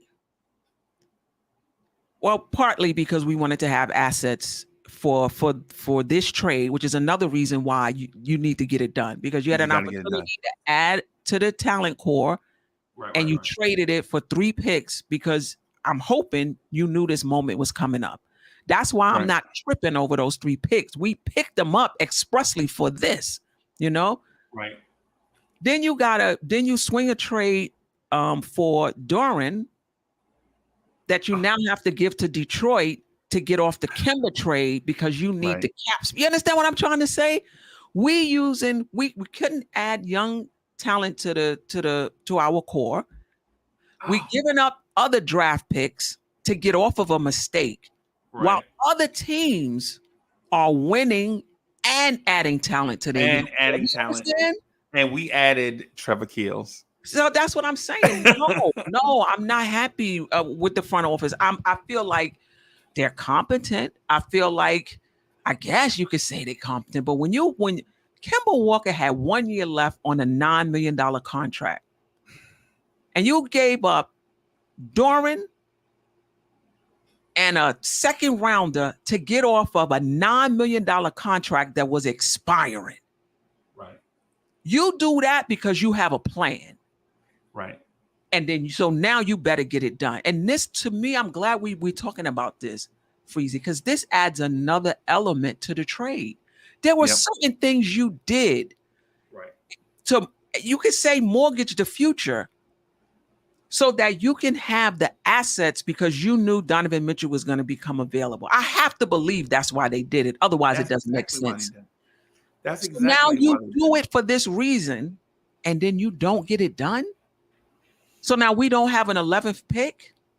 Now we don't have Jing or Jalen Duren. Yeah. Jalen Duren. Come on. Yeah. I forgot all about that aspect of it. And so part of that I tried to dodge. The Duren thing. Okay. So my secret crush going into the draft was Ousmane Jing. So I wouldn't say it on the Knicks morning drive. I would say it late at night on Knicks after party. Like they do a show Thursday night at 11, right? Mm-hmm. And they're asking me all these weird questions. How you like Jeremy Sohan? How you like? And I'd be like, yeah, I like Sohan, but I really like this kid, Ousmane Jing. He reminds me of a Paul George type player in the early years, the very, very early Paul George, right? And they were like, well, what can he do? And I will say stuff like he's salsa water, cheese. But he's a very smooth, young, he's not explosive, like he's not Vince Carter. Right. But he's a very smooth athlete. Very tall, 6'10", can handle, can shoot, can defend. In the right scenario, he can play the 2 or the 3. And people were like, well, at 6'10", shouldn't he be a 4? No, you don't judge a book by its cover. Just because he's tall, right? Just because he's tall don't mean, you know what I'm saying, he should play the 4. He's not going to be a 4. Think of him like a very young Tayshaun Prince in the early years. And I know people, and when I say Tayshaun Prince, they're like, who is Tayshaun Prince? You be bringing up all these old-timing names. I get it, y'all. I'm trying to think of a guy right now. I just can't think of one. Just don't come to my head, right? But I'm thinking Ousmane Jing, and then on draft day, the Knicks, the commissioner says, and I'll never forget this as long as I live. I'm looking at my phone because I know my phone is going to start buzzing and people are going to start crying on my phone. Like, oh my God, can you believe who the Knicks took? And the commissioner says, the New York Knicks select Ousmane Jing from, and I'm like, oh. And then I like the music is playing, the harps from heaven are playing, and like these old school love ballads are playing. This magic moment. I'm like, I cannot believe I was on the same page as the Knicks front office, right? And I pick up my phone to start bragging, like, I told y'all. And before I can get to my phone, the tweets start coming out. The Knicks are trading this guy for draft picks. And so my heart is ripped out of my chest, right? My heart is ripped out. Not because they picked the wrong guy, but in my mind, they picked the right guy, but it's trading him for assets. And I'm thinking like, okay, whoever they're trading this dude for, he better be a freaking monster. Because of what y'all did to me. And then the rumors come out, it's Donovan Mitchell. Right? And so I have been hearing the Donovan Mitchell rumors since they first took the job. Since they took the job, it was Donovan Mitchell is their secret crush. His pop worked for the Mets. You know, he from such and such a place. And he wants to be a Knick, and they want to have him. So I have been hearing it for 2 years, right? But through the course of stuff, conversations change, right? And then I find out it's Donovan Mitchell. And now I'm thinking they wanted him the whole time. Right? Now they're going to go get him. But since then, now you're talking about 6 weeks later, and we still don't have progress. We're talking about 6 weeks. Yeah, and so the thing that baffles me is how come it takes so long for you to give them what they want? So Miguel P said current assets don't necessarily have to be Donovan Mitchell. I get it. I get it. I get it. I'm sorry, man. Queen, I went on a tangent just now. I went to outer space just now and came back. But I think it was bringing home the point that with this particular trade, you had an opportunity if you wanted to go young to get Usman, and that same trade you pulled off to get Doran that you sent to Detroit, you could have pulled that off for yourself. So there was ample opportunity for the Knicks to go young with Usman, with Doran, and to not re-sign Mitch. Because if you're going young, trade Doran, keep that money. You know what I mean? Right. They chose otherwise. Right? They chose to give up that 11th pick for 3 protected picks. They chose to get off of Doran for cap space to change to sign Brunson. Right. Okay? Right. You got to finish the deal. Right. That's all I'm saying. Right. And ultimately, if they would have brought in Usman Jing, and did the deal for Jalen Duren, I think the Knicks would have been okay. I think Knicks fans would have been okay. Because at the end of the day, and going into free agency, right? Because you'd have still had Kemba on the roster, right? I'm not saying that Kemba wouldn't be here, right? But ultimately, you still have the money that you still have the cap space, right? You still have cap space. You don't do I'm trying to tally this in my head, because if you don't do the Detroit deal, you still have Noel, Burks, and Kemba, right? So you still have them on the roster. So I don't know though. But they're expiring though. You know, they're expiring. You know, right. So they wouldn't be hard to move in another deal. It wouldn't be hard to move, and if you wanted to go young, and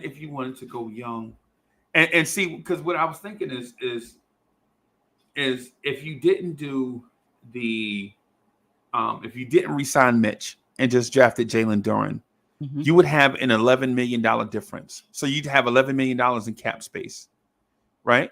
Did you probably have to make a move to get rid of? I don't know. It puts me in a awkward mindset. Like, do I regret not doing the deal? I don't know. I mean, do I regret doing the deal? Doing which one? The make all the moves to get Spider Mitchell, like doing all those moves so that we can have the assets and room to get Donovan Mitchell. Oh, if you get him, no. Yeah. If you get him, I wouldn't regret it at all. Okay. I wouldn't regret it at all. It's if you don't get him. So, but Queen, I'm adding up all the assets though. I want to kind of, because I'm adding up all the assets. So, So in theory, we're giving up the 11 pick, Mhm. or not the 11 pick, but the multiple protected picks, right? We're giving up Burks and Noel because we moved them to create space. Mhm. And then whatever Danny Ainge accepts in a trade for Donovan Mitchell. That just seems like a lot to me. Because not just what you give up on trade day, but all the stuff that you gave up or let slip through your fingers in order to do the Donovan Mitchell deal. That sounds like a lot. Is Donovan Mitchell worth it? Is he worth all of that? But I kind of feel like you were going to get off of those anyway. You were going to get off of Noel no matter what. You was going to get off of Burke no matter what. You weren't re-signing those guys. Okay. You were going to get off of Kemba no matter what. So yeah, that would have happened anyway. And Taj, and they cut Taj. That's right. And they cut Taj Gibson. Right. And Taj had an opportunity to come back. He just didn't want to. He didn't think he would have enough playing time. Right.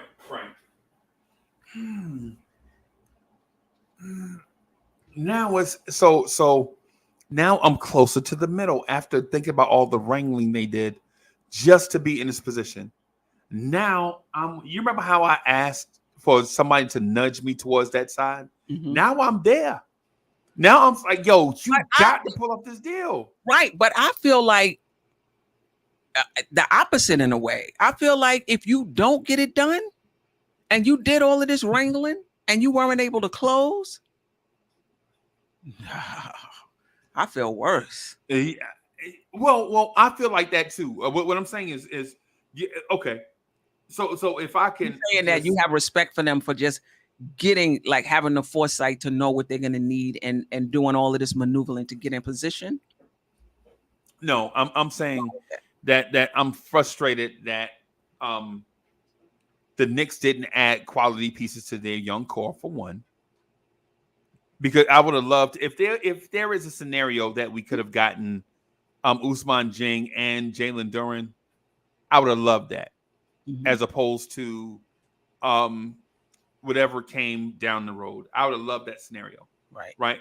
Not because Duren or Dieng presented an immediate upgrade, but it clarified a direction. Right. Okay, so these things are out of the realm of possibility. We're going to draft these two young kids, add them to our core, and now our treasure chest of kids has grown. Right? So if they had done that and walked away, I'd have been okay. Right? But they didn't. Right. They chose to move those players and veteran players to make room for Donovan Mitchell. Right. Now that we have the assets to get Donovan Mitchell, I'm like, hey, y'all better do this thing. Or I'm emailing James Dolan. And Queen, to make you laugh, I've been looking for a James Dolan email address for like a week. Really? Right? Yes, because I'm going to email the hell out of James Dolan. Dear sir, in all due respect. You know what I'm saying? This is what I'm gonna, you know how you got to talk to me. You know, you got to talk to millionaires and billionaires different. Like, I didn't know, like, the custom is when you speak to a millionaire, you call them sir until they say, sir or ma'am, until they say, hey, you just call me Bruce or whatever. I didn't know that. I had to learn that. I was around millionaires one time when I was like, hey, Chucky, how you doing? And Mr. Charles was like, hey, who is this dude right here? And my boss was like, he the dude we let park cars. They're giving me the hint. And I'm like, oh, what's that? I'm sorry. I'm sorry, Mr. But yeah. I'm in a weird place where I feel like now you got to do it. Now you got to do it, Queen. You got to do this deal. Because you did all that moving and now you have the assets and you did this for a reason. Right? Yeah, you got to do it. You got to do it, Queen. I'm with you. You swayed me on this because I thought about these events in separate stitches in time. Right. And what I should have did was thought about all of them together. Right. And now that I'm thinking about all these things together, I think you got to. Yeah. I think you got to do it. Yeah. Now, Evergreen said he believes the moves were for Brunson, and RJ's extension. So you're going to trade the 11th for 3 picks. That way you don't have to pay the first round pick. I think it was for both. I mean, that way you definitely free up more money because you don't have to pay the first round pick. Right. And you get 3 future firsts protected. That's a good point. But I believe that part of that was because they knew they would need more picks in the Donovan Mitchell trade. Because you got to remember, before we even heard about it, they knew behind the scenes. Because I had already heard that Miami had made a pitch for Donovan Mitchell. I'm like, why? He's not even available. Right. Already. Right. Yeah, exactly. I'm like, oh, that's just Miami doing Miami things. And then the next thing you know, a week later, he's available. He's available. So the Knicks knew as well. Hey, Queen, I gotta ask you something. Generally this time of night, I open up the chat to let people come in and rock. Would you feel comfortable? Absolutely. With like some knuckleheads coming in and hanging out with us? Absolutely. Right. As soon as they come in, I'm gonna go get my seltzer water. I like seltzer water too. Yeah, I got a black cherry, and it's kind of it's zero everything. Mm-hmm. It's kind of tasty, man. I'm trying to do the right thing. Yeah. All right, I'm gonna throw this link in the chat, y'all. Hey, Queen, I'm gonna just put you backstage for a second, okay? Yeah, I'm gonna go get the seltzer water. Okay. All right. So I'm gonna throw the link in the chat.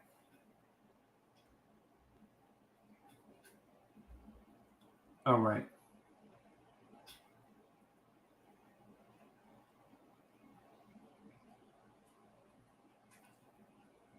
All right. I put that link in the chat, y'all, just for. Varsity is like, yo, Uncle Freezy got on basketball shorts. Jam on. Some Knicks shorts. I got on Knicks shorts. I ain't gonna have y'all laughing, yo. Y'all ain't gonna take no picture of me and then have me on the internet. Y'all ain't gonna. Yeah, man. Mike Edmonds says, I enjoy Queen being here. Yeah, Queen is smart, man. Queen is definitely smart. Hey, what I'm gonna ask is for you guys to subscribe to the channel, right? Subscribe to the channel. Queen channel help grow over there. It's kind of like what they did for me. Like when I was up and coming, like trying to get things started, they was like shouting me out and doing all that stuff because a lot of people didn't know what it was like, what I was going to be like. So they helped me. So I'm trying to return the favor. Hello. EG, what's good, man? How you doing? Hey, what's up? Hey, Can you hear me? Yeah. What kind of jersey is that? It's a Hardenstein jersey. Really? Okay. Yeah, a Nuggets Hardenstein jersey. Wow. Okay. Yeah. Okay. How you doing, man? Doing very well. I feel great today. I feel great. I don't know if you're ready for this conversation, though. I don't know. All right. Well, for one, say salute to the chat. You guys say what's up to the chat, man. Yeah, man. Salute. Oh, all man. Right. So what you got on your mind? Okay. So I've been watching Hardenstein for the last 2 years. I've looked through every single stat. And you just have to – I don't think people understand how insane the signing of Hardenstein is for the future of the Knicks. I think it's at the level of adding Kurt Warner, where nobody knew. Like Kurt Warner was cut off the Green Bay Packers. No one knew this guy was any good, but he was putting up historic stats in NFL Europe. He was putting up historic stats in arena football, and no one was like, "Oh, that's not going to translate." Isaiah Hardenstein was the youngest G League Finals MVP in history. Like he was averaging 28, 16, and 5 per 36 in the G League. Historic numbers, never before seen. All right. And he just hasn't had an opportunity to show how great he really is yet. But I'm telling last season with the Clippers, it was the stats. The stats are undescribably great. Like undescribable. Like so I don't know. There's so many things. Like I've written over 45 articles about Hardenstein. Over 45 articles. I have the way I see it is extraordinary claims require extraordinary evidence, right? Right. That's the way I see it. I have extraordinary evidence from every single angle you can imagine. Like best rim protector in the NBA, floater at the level of Nikola Jokic at 23 years old. And that's the thing, he's super young. Like Right. he is going to be a breakout player of the year type player for the Knicks. And it's just going to be unreal how good he is. Isaiah Hartenstein had a higher net rating on the Nuggets than Nikola Jokic. That's how good he was defensively. He had a better defensive rating than Rudy Gobert playing with 5'10" Facundo Campazzo. That's how great he was on the Nuggets. So we'll get into it. Do you have any questions or like Nah, man. So my deal is why Hartenstein? You sound like his agent. Why Hartenstein? Because he's the most underrated player in NBA history, right? I said the same in thing NBA history. You don't think that's far fetched? No, that's not far fetched at all. That's all right. So what's your proof? What's my proof? Yeah, what's your proof? Okay. Well, there's so much. Where do I begin? Where do I begin? When Isaiah Hartenstein was on the floor for the Clippers last season, in over 1,500 possessions, the Clippers were the best defense in basketball. They had the net rating of the Miami Heat. When Hartenstein was off the floor, they were terrible. I think they were like the Lakers, just out of the playoffs. Terrible. Like the net rating numbers for Hartenstein are out of this world. His impact, I think they started him at a half. They were down 30 points because Zubac is just terrible. They were down 30 points and they started Hartenstein. He led the largest comeback in NBA history, a 30-point comeback against the Wizards. Just defense, offense, everything, passing. Hartenstein's passing. People don't understand how historically great it is. It's unreal. I wish I could like explain how great his passing is. No look passing. Like he learned from Jokic. He learned from everything. It's just, it's hard to describe what's going to happen for the Knicks this year. It's literally franchise changing. Adding Isaiah Hartenstein, it's franchise changing move. All right. So where can we go view those numbers? I have a subreddit. R Hartenstein on Reddit. So you can go over there. Look, I have all the numbers written out. I've written. You have a link to it? Let me see. Where do I just share it in chat or chat studio? Where do I send it? Yeah, just in the chat. Yeah. You can put it in it. You can put it in the chat. Hey, Queen, when you're ready, just wave your hand or something. Yeah. Give me a second. Give me a second. Okay. All right. So I got Queen up. Hi, Queen. Hello. How are you? I feel good today. Let me see. Let me just just roll it up. Let me see. R Hartenstein.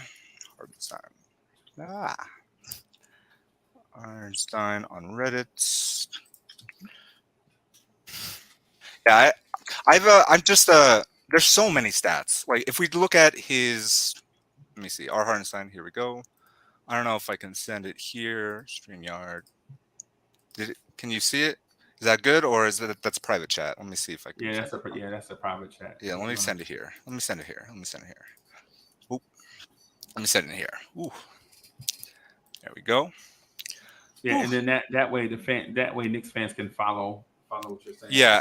So if you just look at the most recent post, he was the best rim protector in the NBA. His odds for most improved player, it's just incredible.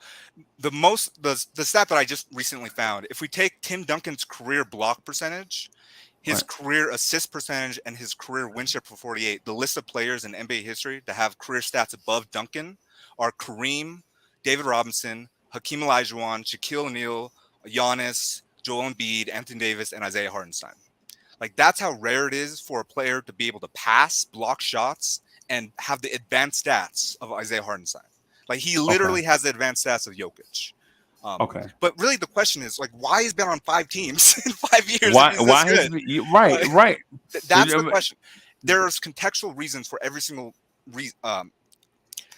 Because I went in, that's my question that I had. Like, why is he? How is he this good? But somehow got an $8 million contract, and it's kind of similar to like that's why I mentioned Kurt Warner, where like Kurt Warner's rookie year became MVP and Super Bowl MVP, and like people were like, if he's this good, why was he cut off the Packers? Like, it just sometimes these things happen. But it was completely illogical. He was the best player on the best team in the G League at 20 years old. At 20 years, so that's college age. You're playing college superstar. You're playing college stars. Everybody in the G League is a college star, and you're the best player on the best team, like at college age. So if he did that in the NCAA, he would have been the number one pick. He would have been the number one pick in the draft. But he did that in college and the G League, and nobody respects G League. Everyone thinks it's just like a lesser league. So they cut him. They only played him above 15 minutes 6 times. In those games, the Rockets were 5-1. They won every single game he played above 15 minutes. His net rating with James Harden, requiring 100 minutes played, it's the highest net rating of James Harden's career. They blew out every single time James Harden and Hardenstein played together. They blew them out. And it's the same thing with Paul George. When Paul George played with Hardenstein, it was the highest net rating of Paul George's career. I think it was like plus 23 last season. One of the best defenses in the league. It was just incredible. It was just incredible how great he is, because he's the best rim protector in the NBA, and he's not bad on ball defense. All right. So here's my question to you. If Hartenstein is this good in limited sample sizes, it's not limited sample size. It's over 100, 500 possessions, 1,500 possessions. I understand what you're saying, but it's a huge sample. But we're talking about a guy that's a career backup for 5 different teams. Yeah. And listen, and I understand where you're going, because he backed up Zubac, which is a decent NBA center. Well, he backed up the guy in Atlanta, Capella. No, he backed up. He was in Cleveland. He was traded to Cleveland. Okay. He traded to Cleveland. And he was backing up what's his name? Jared Allen. But Darren Allen was out for a little bit, so we got to see how great Hardenstein actually is. He put up like a 4 block, 3 steal game, just historic numbers for the Cavs. I think never before seen per 36 stats for the Cavs when he was given an opportunity. So, and then he was behind Jokic, obviously, the MVP of the league. Right. So Queen, you hear EG 14,000 mentioning the numbers for Isaiah Hartenstein. There's so many. Right. And so my stance on Hartenstein was, and now that EG is here, I still hadn't been swayed. I still need to, you know what I mean? I need it'll to take time. It takes time to, because the reality is I'm the only one with this opinion. So when you have someone where the only person in the world has this opinion, like it's going to take time. But the reality is I was right. I was saying all this stuff about Jokic when Jokic was a rookie, right? I was saying, because I looked at the advanced stats, and like I think there was advanced stats that had Jokic next to Shaq and what was Hakeem Olajuwon. Like there were advanced stats that had him right next to him as a rookie. And so I was like, well, that means he's going to be really, really good. But nobody looks at the advanced stats. Nobody really looks at that. But they really called me crazy because I basically said I think Jokic is going to be a Hall of Fame level player when Jokic was a rookie, and no one believed me until like they played Jokic, and then they had to believe me because he's a 2-time MVP. So right. So what's the ceiling for Isaiah Hartenstein in your opinion? Okay. Imagine. Okay. People ask me all this time. No, listen, I'm not going to imagine. Imagine you. 7 I'm not going to imagine. I'm asking you your opinion. Don't try to sway me. Tell me your opinion. Imagine 7 foot tall Draymond Green. Just Draymond Green that is 7 feet tall. Like that's right. And then give him okay. No, because I'm asking you. What's his ceiling? His ceiling. It's going to sound crazy. His ceiling, I almost don't want to say that. His ceiling is the best player in basketball history. Multiple best defensive player in history. That's his ceiling. His best defensive player while being one of the best offensive players in history. That's his ceiling. And when you say what do you ever see? What do you ever see in the league now? This is going to be his 5th year. No, 4th year. 5th year, I think. Fifth year. Well, he was 2 years with. He never got to play with Houston, so and then he never got to play. If He never got to play with Houston. Never got to play with Denver. Never really got to play with Cleveland because he was injured. He was playing great, and then he got injured. And then he played with the Clippers. He had to fight for the roster spot to make the roster spot. And then when he made the roster spot, he had to fight for Zubac's job. He made the Clippers trade Zubac. And that seems like a no-brainer thing in hindsight. But Zubac was making $8 million more than him. They were planning on just picking up Hartenstein and just letting him ride the bench. Not playing him at all. But he played so well in that first stretch that he basically forced them to play him. Okay. So insanely. And so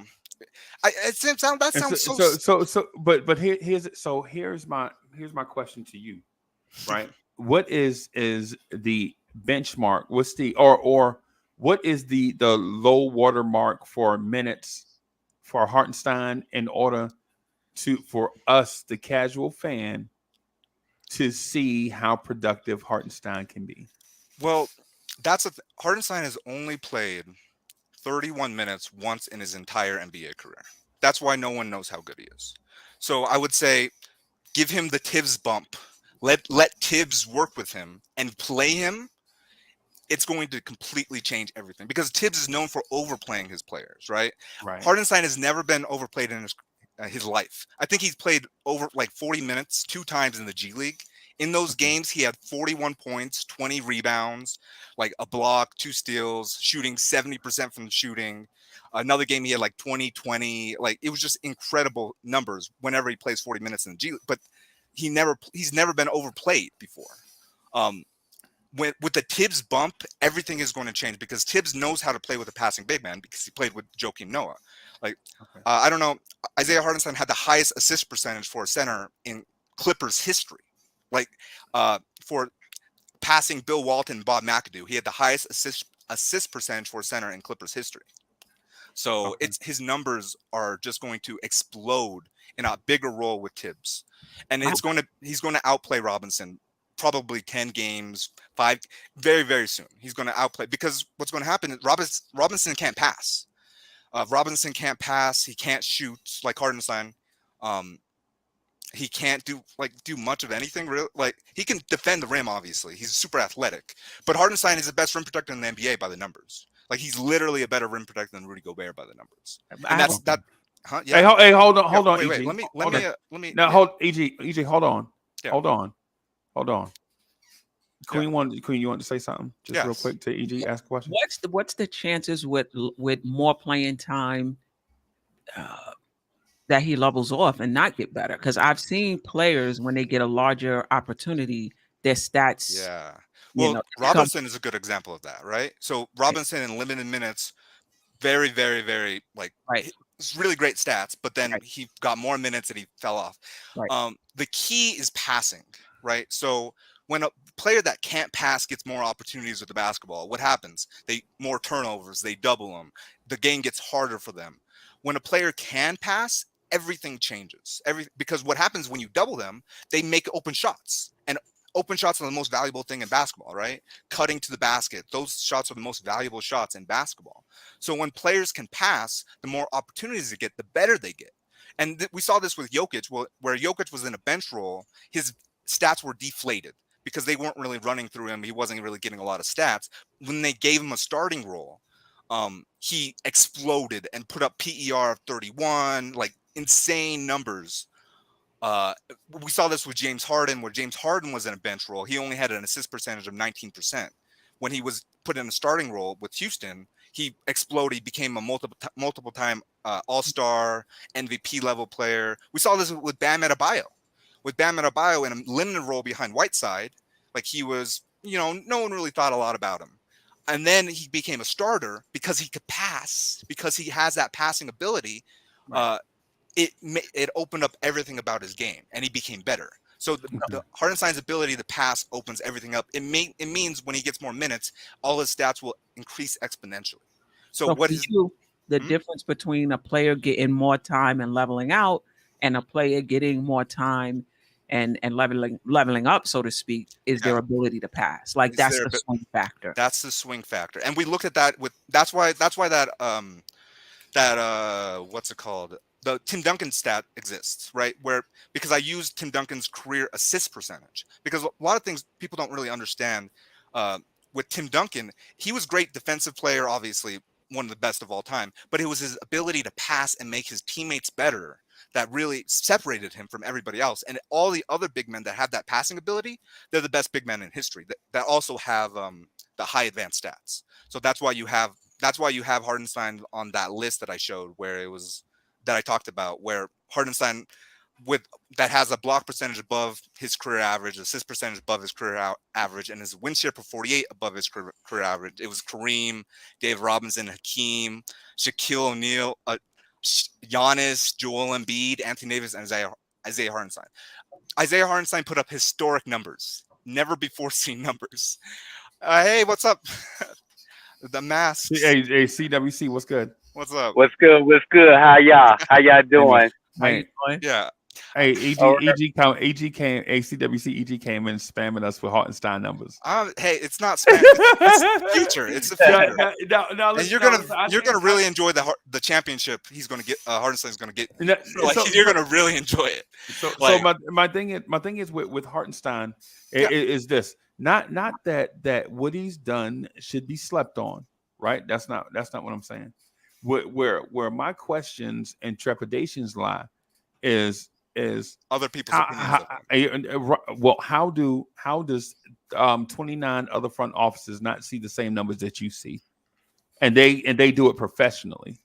So there is something to it where they don't feel like this guy is going to come in and be a dick. Why was Kurt Warner cut from the Green Bay Packers, not given an opportunity? Well, the thing about Kurt Warner is in my opinion, that's not a very good comparison, because at the time that Kurt Warner was there, they had 3 Hall of Fame quarterbacks on the roster, and they gave Kurt Warner a shot to call plays, and Kurt Warner was vomiting, throwing up because he was so nervous.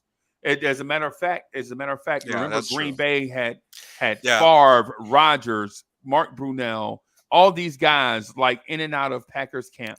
Well, I can actually go through, like, I have theories for why he was slept on with Houston. I know, and my theory is it comes down to Clint Capella. Clint Capella's best skill as a player is his one-on-one defense. I believe in practice, Clint Capella used his one-on-one defense to make Hardenstein look really, really bad, and he basically convinced the front office of the Rockets that he was better than Hardenstein. No matter, so because of that play, they just sent Hardenstein to the G League, where he dominated. But then they never really got out of that paradigm where they always thought Clint Capella was better than Hardenstein. So they never really played him above the minute. So when Clint Capella came back, they just played Clint Capella, and then they just never played Hardenstein. So it's an interesting conversation. But for every single and then obviously when he was with Denver, he was playing behind the 2-time MVP. When he was with the Cleveland Cavaliers, for that same argument though, so here's the thing, because I honestly want to be a believer, right? You want to be a believer, but yeah, I want to be a believer, but here's the thing, right? EG. Hey, yeah, man. Hold on. I disagree with everything. Hey, so what I'm getting at is Finesse. Just let me finish my question, bro. Let me finish my question before we go haywire. Let me finish my question just real quick, Finesse. Just let me finish. So my thing is this. So you use the example of Capella's elite defense against Hartenstein, right? Yeah, he was 4 years old. And then the opposite is true for Jokic, and you didn't mention the same for Jokic. Well, what I think is happening is I think the kid can be a good player, but we can't just pick and choose, because if we use defense in practice as a measuring stick, yeah, well, right. But what I'm saying is he was out with Jokic, but that's the only reason Jokic played. But no, this is not what I'm talking about now. I'm talking about not talking about Nurkic and Jokic. Yeah, I'm talking about Jokic and Hartenstein. Yeah, well, that was COVID. It was COVID. They didn't practice, right? Okay. So like they didn't get to really see him in practice. So it was very limited.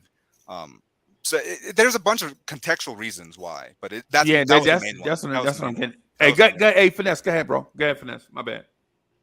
I disagree with everything he was saying. But why? But why? That's yeah. But why?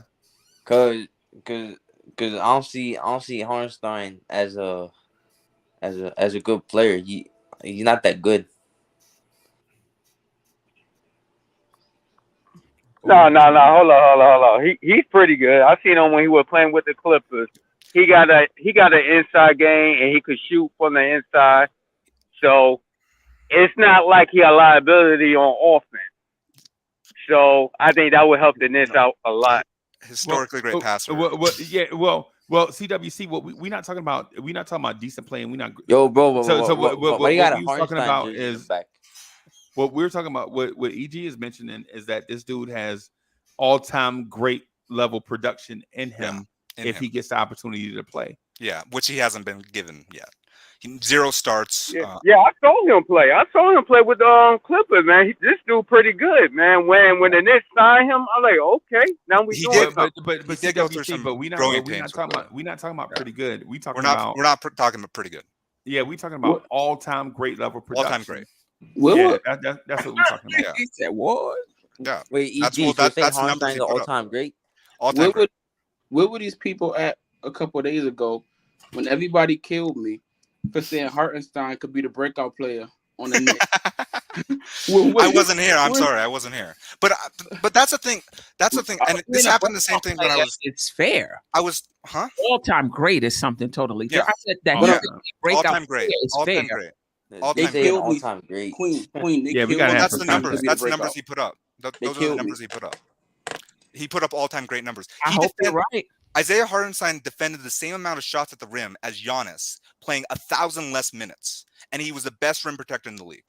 His activity level defensively is at another level. The Clippers were the best defense in basketball when he was on the floor, and he was playing with Luke Kennard, one of the worst defensive players. Why do you think he wasn't getting the minutes though? That's very contextual. In the first, he was the 15th man on the roster. Right, that's why he wasn't really getting. But why do you think he hasn't moved up though with that type of performance and that type? Bro, because I'm thinking that the coaching staff. Why you saying all-time great? Well, hey, Almighty Finesse, you got to let people talk, bro. Yeah. And listen, I hope you're right. Well, I wasn't a big fan of Mitch resigning, so I hope you're right. But my question is, why do you think he hasn't moved up? He may have started the 15th. It happens. You come in, people don't even expect you to make the team. Why do you think he hasn't moved up? There are 3 reasons he hasn't really moved up. Okay. Well, first of all, he hasn't really had the opportunity to move up at all. He just hasn't been given the opportunities. But the second, with the Clippers, he was a 15th man on the roster. He was supposed to be replaced by Zubac. He didn't play in the first game with the Clippers. They benched him the first game. The second game, he finally got 15 minutes or something like that. He played incredible. He was a positive in the plus minus his first 11 games. I think he was positive in a 20-point blowout. They lost by 20, and he was still positive because of his impact on the game. So he was playing amazing. And then they brought Zubac back, and Zubac cut into Hartenstein's playing time because they were Ibaka. They brought Ibaka back. You're telling me the same thing. Yeah. Okay. Right. But this is hold on. Well, this is why we're different. It's contextual. This is where we think we're different. Okay. For you, he hasn't been given the time. He hasn't been given the time. I get it. How I see it is that if you're that good and there are people on your team that run the advanced stats and could see the same thing that you see, it's not about not being given time. If you're a coach and I coached and somebody comes in and limited playing time and they do what they do and we come back as a coaching staff and we're talking about it, we're like, yo, we're going to have to get that guy some more minutes. Look, when he or she was on the floor, this happened. Everything clicked better. Defense they won by 30. They were down by 30 and they won the game. This is my question to you. It's not about being given more time. Why do you think, given all of that, he hasn't earned more He time. has It earned has the to time. be something. He just hasn't been given it. He's earned it. He was the youngest G League and Finals MVP in history. He earned the time. He just wasn't given the time. He Why- earned You know who else was But- fine? You know who else was G League MVP? Paso Siakam. Trey Burke. Pascal Trey Burke. Siakam. Yeah, I The remember most Trey improved Burke. player in the NBA, Pascal Siakam. Trey Right. Burke won the most improved player when he was 26 years old. When he was Right. 26 years old, Finals MVP in the G League. When he was Right. 26, Hardenstein Right. won it when he was 20. Right. It's completely different context. Trey Burke won it in his prime. Hardenstein won it when he was at college age. It's completely different context. You know, an argument I want to make so bad, but it's not going to work because Queen and Freezy don't hold this point of view. But I could say this is the same argument Knicks fans make for Obi. Obi can't pass. Obi can't pass. God. He cannot pass. No, my point is Knicks fans say Obi's earned more time. Oh, He just no, I hasn't been don't. given No, it. I don't. I don't say that. Yeah, but that's what I'm saying. You and he Queen can't don't pass, but- subscribe to that. Obi's But- good. Obi's really good, but he but- can't pass. If you run more offense through him, there's likely going to be more turnovers and he's a lot of growing pains. You're just better off. Yeah, it's not the same. It's not the same because he doesn't have the passing ability. So, but All right, he still has upside, so what do obviously. you say? What do you say to Isaiah Hartenstein's below average field goal percentage for a big man? What do you say to that? In the last 12 games of the season,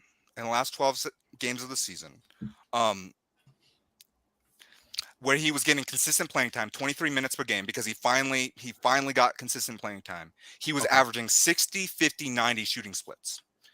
In the last, he was 60, 50, 90. His floater is at the same level of Nikola Jokic. He shot 61% on floater range. That's the same level as Jokic at 21 years old. 23. All right, so you said 50. You said 50, right? 60. 60. No, wait. No. 50, You said 90. No. I 60, heard 50, you. 90. 60, I heard 50, 90. I heard you. I heard you. But you did say 50. Yeah, 50% Right? from the 3-point You line. did. He led the NBA in 3-point percentage, requiring a 30. I understand. But that is small sample size. But how many 3-pointers did he shoot? 30. 30. Okay. Yeah. All right. Well, because he wasn't given the green light, right? Ty Lue is a very controlling coach where he does not want to run through a passing big man. He didn't want to run through a passing big man. He wanted to run through it dribble handoffs and pick and roll because that he's always had. He coached LeBron. He coached Kawhi. He's more of a dribble penetration and then kick out, right? So that's the type of coach Ty Lue is. He didn't really value passing big men because that's not what he ran. You're not gonna build your team around the 15th man on the roster just because his advanced stats say he's the best player. That's not what you're gonna do.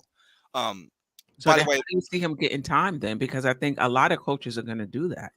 Right. Tibbs is going to run everything through Hartenstein because he's 40. No way. I would just like Joakim. He's going to run everything through him because of his talent, because of Hartenstein's talent. It's because it's going to every single time he touches the ball, it's going to be either a great shot or a layup because of his passing ability. Hartenstein has no look passing ability.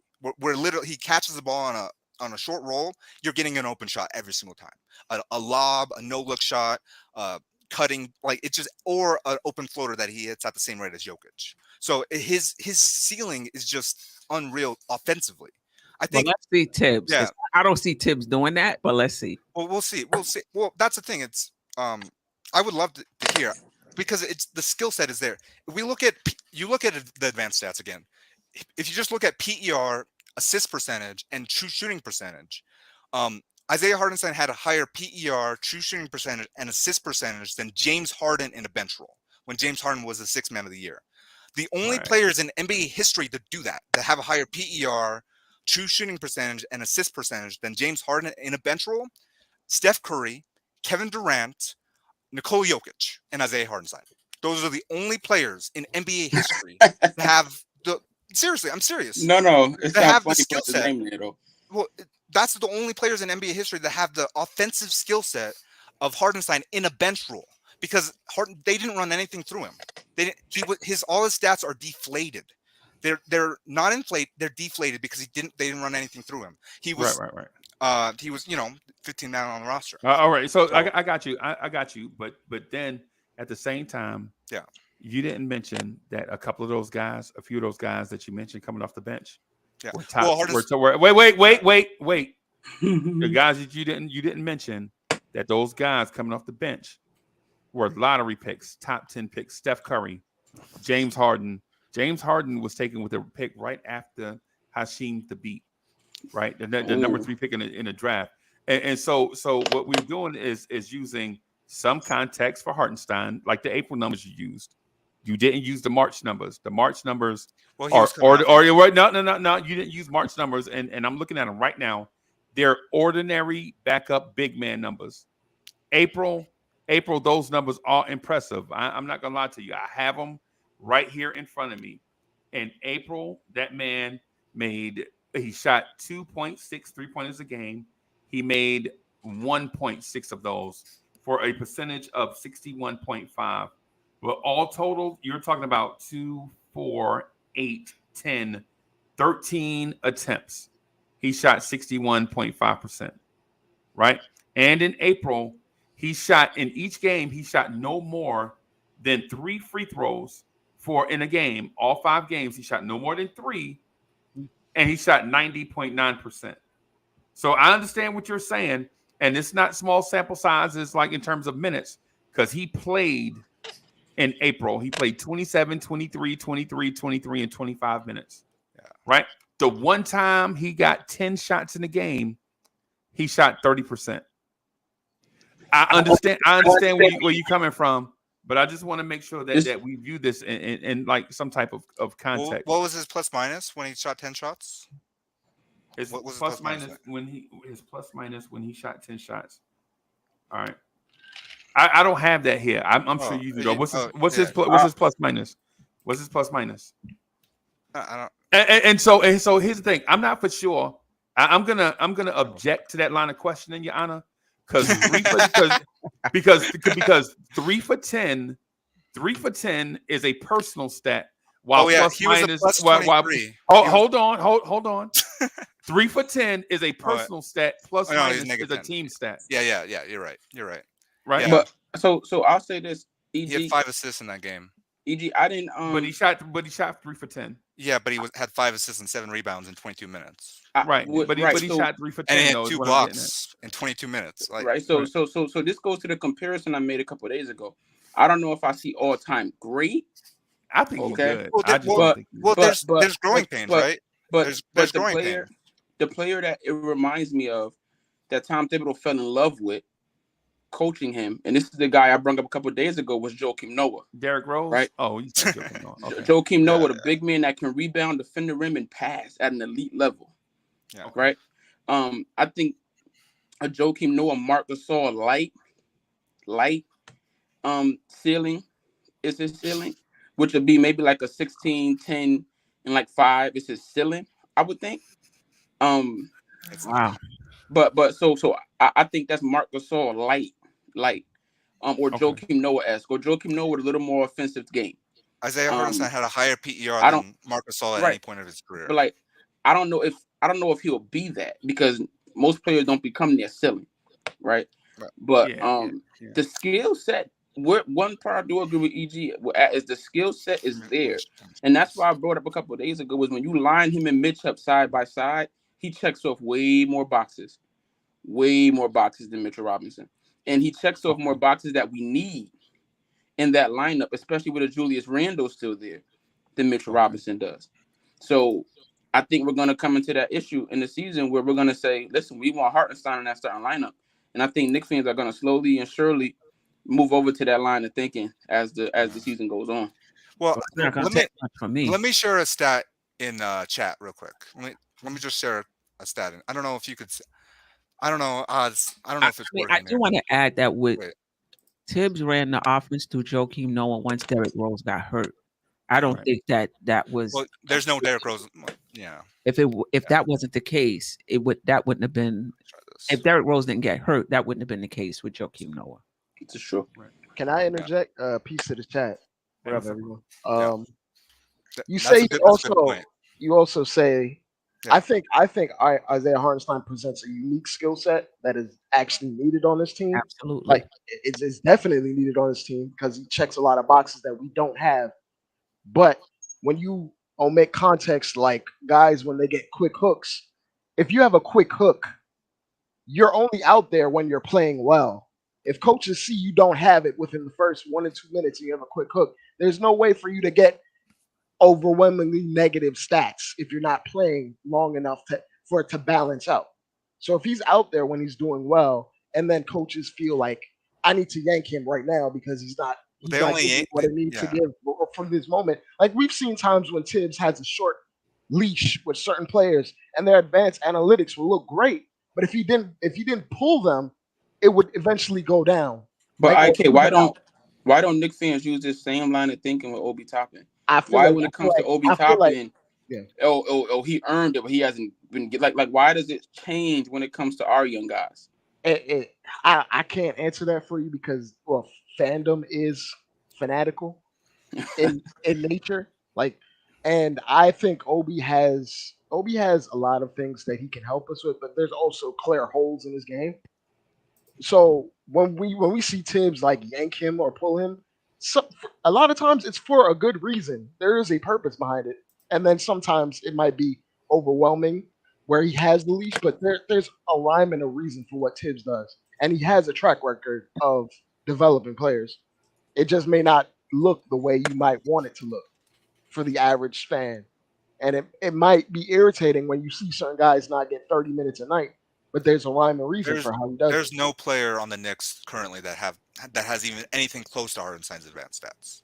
There's no player on the Knicks that even close to Hartenstein's advanced stats. I could present that literally every player on the Knicks plays better when Emmanuel Quickly's on the court. Yeah, the on-off numbers, but like in terms of like PER, BPM, box plus minus, those type of stats. But when a guy gets pulled and doesn't play a ton of minutes, there's no way for it to even out. The one time they played him, you're assuming you're going to get the same production out of him. No, you're not going to get the same production. You're going to get better production because there's out of Jokic. No, out of Hartenstein. I'm saying you're assuming he's going to give the exact same production Nikola Jokic is giving on a night-to-night basis. You can't just make that assumption. Well, no one made that assumption, right? Yeah, I'm not ready to get his skill set is unique, but it's historically great. There is something to say when your game plan for he's literally the best rim protector in the NBA. He also has the highest foul rate in the NBA. He doesn't.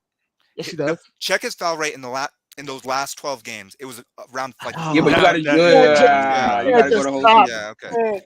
The foul rate goes down when you get more minutes. When you get more consistent playing time, it's gone down with every single player in history. When they get more minutes, their foul rate goes down. That's interesting. As the game slows down, the foul rate goes down. When you that wasn't even the question. His foul rate over the course of 82 games is one number. And his foul rate is like 4.95, I think. Let me check. Easy. That plays into rim protection. If you're not as aggressive and you're not hacking as much, it's a lot easier to keep people off of the line. Like if you're playing very aggressive defense, you're going to foul. That's just logical. And in the short minutes that he plays very aggressive defense. He has high IQ on defense, but he also fouls a lot. If he's playing more minutes, he has to be more reserved, and he can't contest every single shot that goes up. That gives you a chance to not foul out as much. That's what they mean when you have more minutes. When you extrapolate the data, you can't. There's context in it. You can't just extrapolate and assume he's going to play this particular set of defense where he's going to be Gobert on defense for 36 minutes a night. He's not going to be that.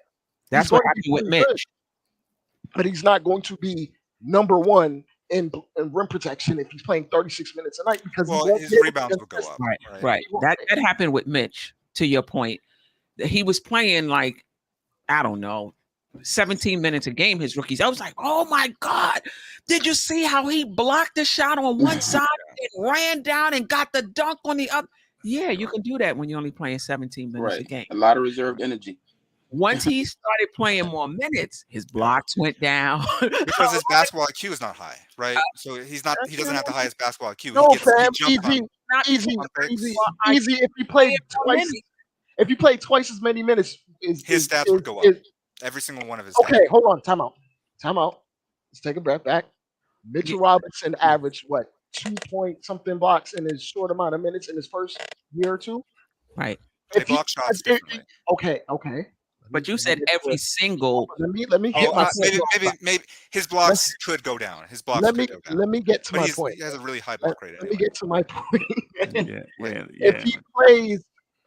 If you play at that level of intensity, you're not. It's physically impossible to if you were to extrapolate and say, for instance, a random player, X player, scores 20 points off the bench in a 20-minute role like Lou Williams. You can't just assume he's going to score double that because he's playing 2 times more minutes. You can't just extrapolate that. You can't extrapolate. I don't, everything. hey Dre, but I don't think that's what EG is saying. I think what EG is saying is given the opportunity,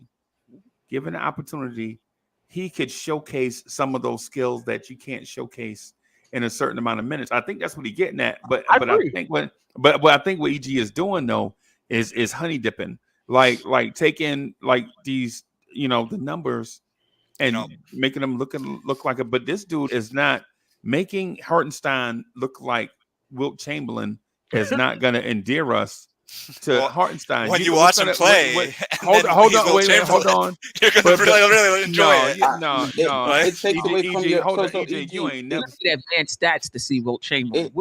You saw Wilt Chamberlain without. You saw Wilt Chamberlain, right? You didn't have to look at the advanced stat. And trust, I love stats, bro. I love advanced stats. That's my thing. I love that, bro. I dig that. You know what I'm saying? But what I'm getting at is Hartenstein is a career backup for a reason. Now, does he have talent? Can he break out? I think so. But I'm not ready to say he's going to be 20-10 on a nightly basis and push out an entrenched NBA starter. Right. Let's just see the small sample sizes first. Let's say I'm doing with the Knicks first. There's a middle ground though between him being Wilt Chamberlain and him being a career backup for a reason. I think that middle ground is what I stated. That's fact. Yeah. Like I think the hyperbole, EG, kind of takes away from your point a little bit because you're making some amazing points. People said I was hyperbolic with Jokic when I was calling him a Hall of Famer as a rookie, a future Hall of Famer. They called me crazy, called me delusional, but I just looked at the numbers. Those were what the numbers said he was. Yeah, right? But you can't really. It's not hyperbole. It's what the numbers say he is. Right? You can't really project somebody being an all-time great based upon their skill set. No, but you can't really. But even with skill sets, you can't predict somebody being an all-time great. There's been some dudes that had amazing skill sets and never became an all-time great. Not with this level of passing. Hey, what about? Hold on, hey, King Angie. What about Lamar Odom? Did Lamar Odom have an amazing skill set? Yeah, didn't have the defense. Right. But is Lamar Odom an all-time great? What about Paul? Defense. What about Paul Pressey? Did Paul Pressey have a great skill set? Paul Pressey could do Pressey. Oh, that's a name, right? Paul Pressey The original point forward, Paul Pressey, with the Milwaukee Bucks, was an excellent talent. Could dribble, pass, and shoot. Right. Never had a PR above 20. Right. And that's what I'm saying for Hartenstein. Yeah. Even if he never had a block percentage, he wasn't a shot blocker at all. But he was a small forward. He was a great player. He was a 6'5" small forward, right? Yeah. But here's the thing. With that's really good. He's really good. Where is Hartenstein's high watermark? Like, what is the game that you point to? The singular game where he showed everybody watching that he is a player to keep an eye on. Well, he had a couple. I know he had a game where he outplayed Karl-Anthony Towns. Let me see. Quentin Grimes had a 27-point game. Yeah, everybody against the NBA champs. Well, you were just ask one game. It's not just one game, right? Okay. It's his cumulative skill set where it's everything. The fact that he doesn't have any we've been talking about him. The only weaknesses that you can find is his foul rate.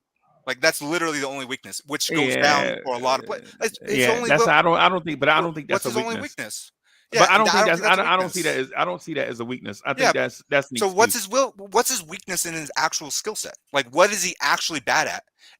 Instead of like saying, oh well, everyone thought he was bad. He was a backup for those are using other people's opinions to back up like what's actually on the floor. What is his weakness? When he's on the floor, what is he bad at basketball? And when you look at that, there's not much. There's not much. He had the floater of Jokic. He historically great passer.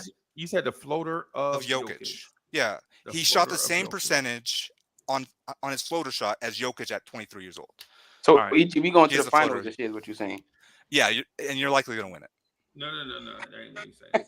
That ain't what you saying. I just said it. You're going to win it. Let's let it play out. Well, I mean, if you can explain to me how Isaiah Hartenstein on the Nuggets bench could have a better defensive rating than Rudy Gobert, like with playing with 5'10" Facundo Campazzo. You explain. That's incredible. You're gonna let other people speak? Okay. Yeah. So all I'm saying is, let's let it play out. I will. I hear the advanced stats. I get it. I hear the skill set. I get it. Let's see what happens. Let's see what happens. We'll see. I hope you're right, but I've seen a lot of players over my 40 years of watching basketball with great skill sets who can also pass. There was a time when there was a debate between Michael Jordan and Ron Harper. Oh, right. You know? I remember that. Yeah. I remember that. Similar skill sets. Similar skill sets. Jordan. There was something. There was something that happened. Yeah. You know, that's crazy. Listen, yeah, and one could say at the time that Ron Harper was better before he tore his ACLs. Right. Wow, you're right. Anytime you're in a horse race, sometimes you're neck and neck, but at some point, then again, one pulls away. You know what I mean? So it's not just about skill set; it's about a lot of other things as well. So let's remember the Melo and LeBron comparisons. Mm-hmm. They were real for a couple seasons. Well, the Melo LeBron, no, they were like 1 and 3 pick in a draft. What we're talking about is a pick an undrafted guy out there. What was Hartenstein drafted? 43rd, because he was a second round pick. He was supposed to stay in Europe for a year. So like when Hartenstein, he was born in America, but he went to play to Europe when his dad played professionally. So he became a mystery prospect, right? Because all European players are mystery prospects, and he didn't go to college. And that's one of the reasons why if he went to college, he would have been like number 1 pick. Based on his numbers, because if you're the best player in the G League at college age, then you're going to be the best player in college. But because he played in the G League and he played overseas, he never got that opportunity. So he ended up getting drafted too soon. Then he went to the G League too early. They didn't play him his rookie year. They put him exclusively in the G League, right, to develop him. So like he developed in the G League and he became great, but he just never got an opportunity to play. Right. Being the best player in the G League doesn't mean you'll be the best player in college, because the best players in college don't go to the G League; they go to the NBA. So in college, all college stars go to the G League is a league filled with college stars. Miles McBride averages 30 in the G League right now. 30, damn near 30 and 10 in the G League, bro. So right. And Trav B. Ryan, thank you for the. Hey, hold on, guys. Trav B. Hey, hold on. Trav B. Ryan, thank you for the generous contribution. Trav says, "Hey, Trav." Hey, he says Hartenstein ain't no joke. Listen to the man. I'm telling you, y'all gotta watch this dude. Oh nah, Trav is here. But nobody is arguing that he is a good player. Yeah. Well, hold on. Let me finish that. We're just saying all-time great from advanced statistics. That's all I'm saying. I gotta let it play out, because there's so many things that I completely understand that. You have to let it play out, because it's a claim so ridiculously, like it's so ridiculous, it's so out there. It's an extraordinary claim, right? You can't just believe that just because some random person came on. Like you'll see it when it happens, right? I'm not gonna believe it just till you see it. Advanced stats say it. Well, till you see it. When he plays more than 30 minutes a game, his numbers will be out of this world. But nobody's going to give him that unless most players in the NBA don't play 30 minutes a game. I'm just putting that out there. Most players in the NBA he's not going to next season. Next season. I'll tell you what, next season he's going to take Mr. Robinson's job pretty soon. I agree with that. He is. I agree with that. He might. No, pretty soon. I think. Pretty soon. I think. Yeah. They just. I just don't think Tibbs is going to like leave Mitchell Robinson is when he's turning over the ball and like making crackhead bad decisions. Right. I just don't think he's going to. The ball wouldn't be in his hands to make those decisions. Yeah. That's not the issue with Mitch. Bad decisions is not the issue with Mitch. Yeah. Mitch sees the ball, gets the ball, dunks the ball. That's it. Right. His role is limited. I'm not. It's not that. Well, I will say, I see the parallels with Jokic, but when Jokic is on the court, he is physically overwhelming a lot of other. Yeah, centers. You mean you're talking post game? Yeah, like Hardenstein does not have. He does not have a post game, and a lot of he has a touch. He doesn't. Okay, hold on. He doesn't have a lot of his assists. Finish, EJ. A lot of his assists and his playmaking comes out of the post. It isn't always at the top of the key. It isn't always dribble handoffs. It's him being a threat in the low block that you have to double him, and if you don't double him, he's going to score, or he's going to hit somebody to score. You're not getting that aspect of the game out of Hartenstein from the low block. You're not going to get that because Jokic is just physically overwhelming and larger. He's just massive. Plus, his footwork is elite on top of that. So unless you think Hartenstein is going to be an elite post player, that dynamic that Jokic presents from his passing standpoint will not be replicated by Hartenstein. And once you have guys that, okay, hold on. There's guys, when you get game plan for, when you have centers that are game planned for every single night as the starting point center, and they have scouting out your favorite pet plays, and Jokic is still dominating, we need to see that from Hartenstein. You can't just make that assumption that he's jumping ahead of a player like Jokic who dominates number ones, where Hartenstein has been dominating bench players majority of his career, or guys that have not been to the NBA, because that's what happens in the G League. Most of those guys do not make it to the NBA. Okay. I'll tell you what, if he's right, Leon Rose might go down the Nick lore and be one of the greatest GMs in NBA history. I hope he's right. Yeah. So, can I just respond to the system thing where they'll game plan for him, right? Right. They said that I can't remember how many times I heard the same thing with Jokic when Jokic was in a bench, because I watched every single game of Jokic. I'm a Nuggets fan. I watched every single game of Jokic when he was breaking out. They benched Jokic for Nurkic, and you could say, well, if Jokic was this great player, why did they bench him for Nurkic? Well, they did it because Nurkic was a first-round pick, and first-round picks get priority. They just do. Right. They always get priority.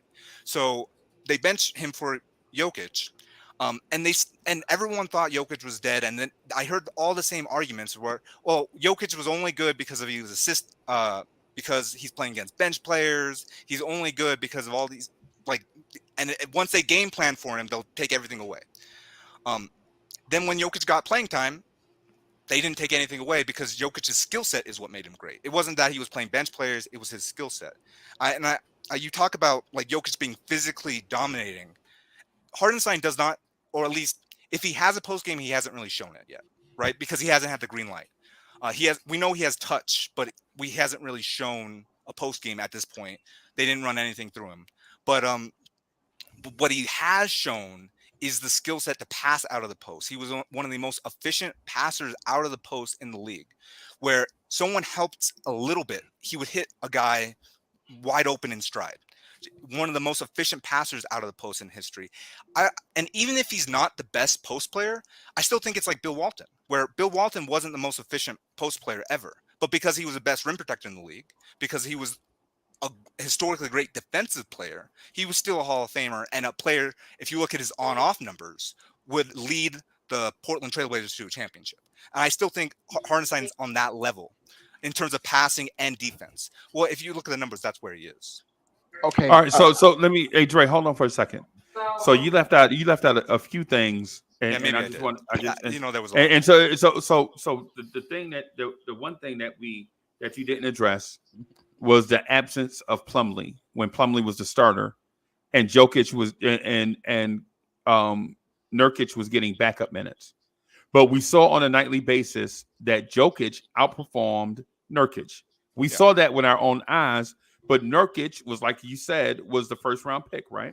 Right. So we knew there was a battle there between those two, but those two were in a battle for the starter, which was Plumlee, right? You remember this, right? No.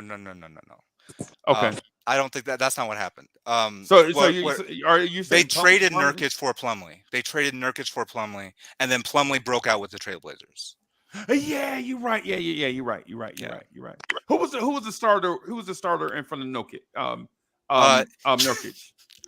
In front of Nurkic? Yeah. Nurkic. So Nurkic got injured Jokic's rookie year. Jokic was behind Joffrey Laverne and JJ Hickson at the very beginning of the season. Jokic basically had no competition. Like that's why he was able to play. That's why they played the second rounder. But if Nurkic was healthy, then we don't even know where Jokic would have likely gone to the G League, dominated the G League, and then nobody would have cared. They'd be like, well, TJ McBride put up 30 points in the G League, and then and then Jokic. So are you saying that Nurkic started right away and got hurt? Well, Nurkic, but he got hurt in his second year. So Nurkic getting hurt is not a big. He's always hurt. Yeah, well, he's now always hurt, but it was a big deal back then. It was his second. He was coming off a first team all rookie performance, so they were going to go with him as a starter. But then he got hurt, and I think in the offseason, he was out for most of the year. So yeah, that's the rumor here was Jokic didn't get many minutes because he was fat and out of shape. No. He didn't. So Jokic not being fat and out of shape was not an issue. It was a little issue as a rookie. I think he got like only 20 minutes per game, where because he needed conditioning. So I guess you could say it was a little bit of an issue. But he made All NBA rookie, right? Yeah, I know. Okay. Because he got an opportunity to play and show how good he was. Okay. Okay. All right. So the Hartenstein thing, the Jokic thing, I think a lot of that is because we can't, and a lot of the Hartenstein thing is we can't follow because we're not Denver Nuggets fans. Yeah. And so we hadn't seen Hartenstein from day one. But if we were able to follow Hartenstein like we follow Jericho Sims, I think we probably have a different idea of what you're speaking to. But at the same time, this kid Hartenstein has had like, how do you speak to the point that he didn't get much playing time in the playoffs this year? And they lost both of the games, and then they complained about not having rim protection. Right. How do you explain them playing Nicholas Batum at center? I honestly think it was what Tyler was most comfortable. He beat the Jazz with small ball going in last year, and I think he just had it in his brain, his mind. If Hartenstein didn't start off strong, then he would go small ball. I think that, and Hartenstein, I think he struggled a little bit in his first 7 minutes. Every player has a little. He was adjusting to playoff basketball. Because that's the thing with Hartenstein too is all his stats are limited because he's still adjusting to the speed of the NBA game, right? So even though he's putting up these insane stats, that's why his stats at the last 12 games of the year were so impressive because he actually started to adjust, right? He adjusts to the speed because it takes time for players to become what they are, and he was never given the opportunities to become what he's going to be in New York. So, it just takes time. What's up? If you're getting pulled when you're struggling immediately, and then they leave you out when you're playing well, your per 36s are going to be skewed for when you play well because the coach is more inclined to leave you out there when you're playing. If that was true, you would see other players with per 36 stats at the level of Jokic and Hardenstein. And that's why we don't go by per 36 over. Per 36 to me is that's why I don't use. That's why I don't get into.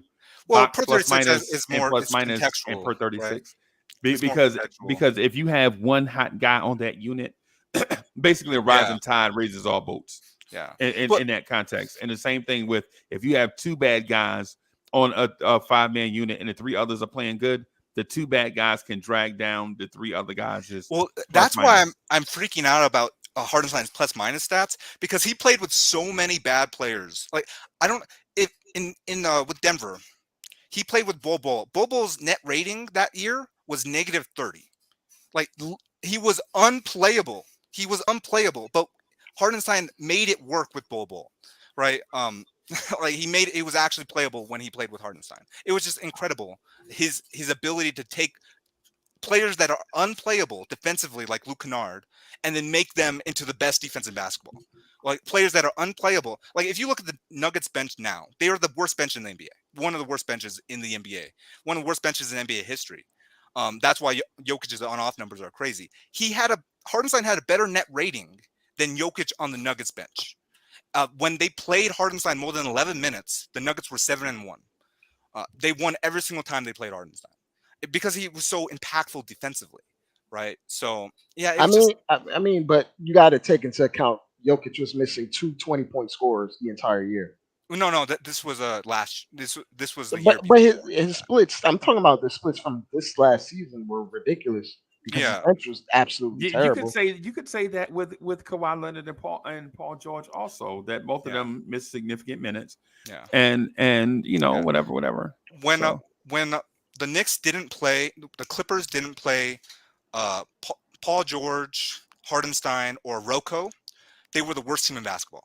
And I think in like 1,600 minutes, it was a huge sample. They were the worst team in basketball when they didn't play Hardenstein, Paul George, and Rocco, because Rocco has a lot of defensive impact too.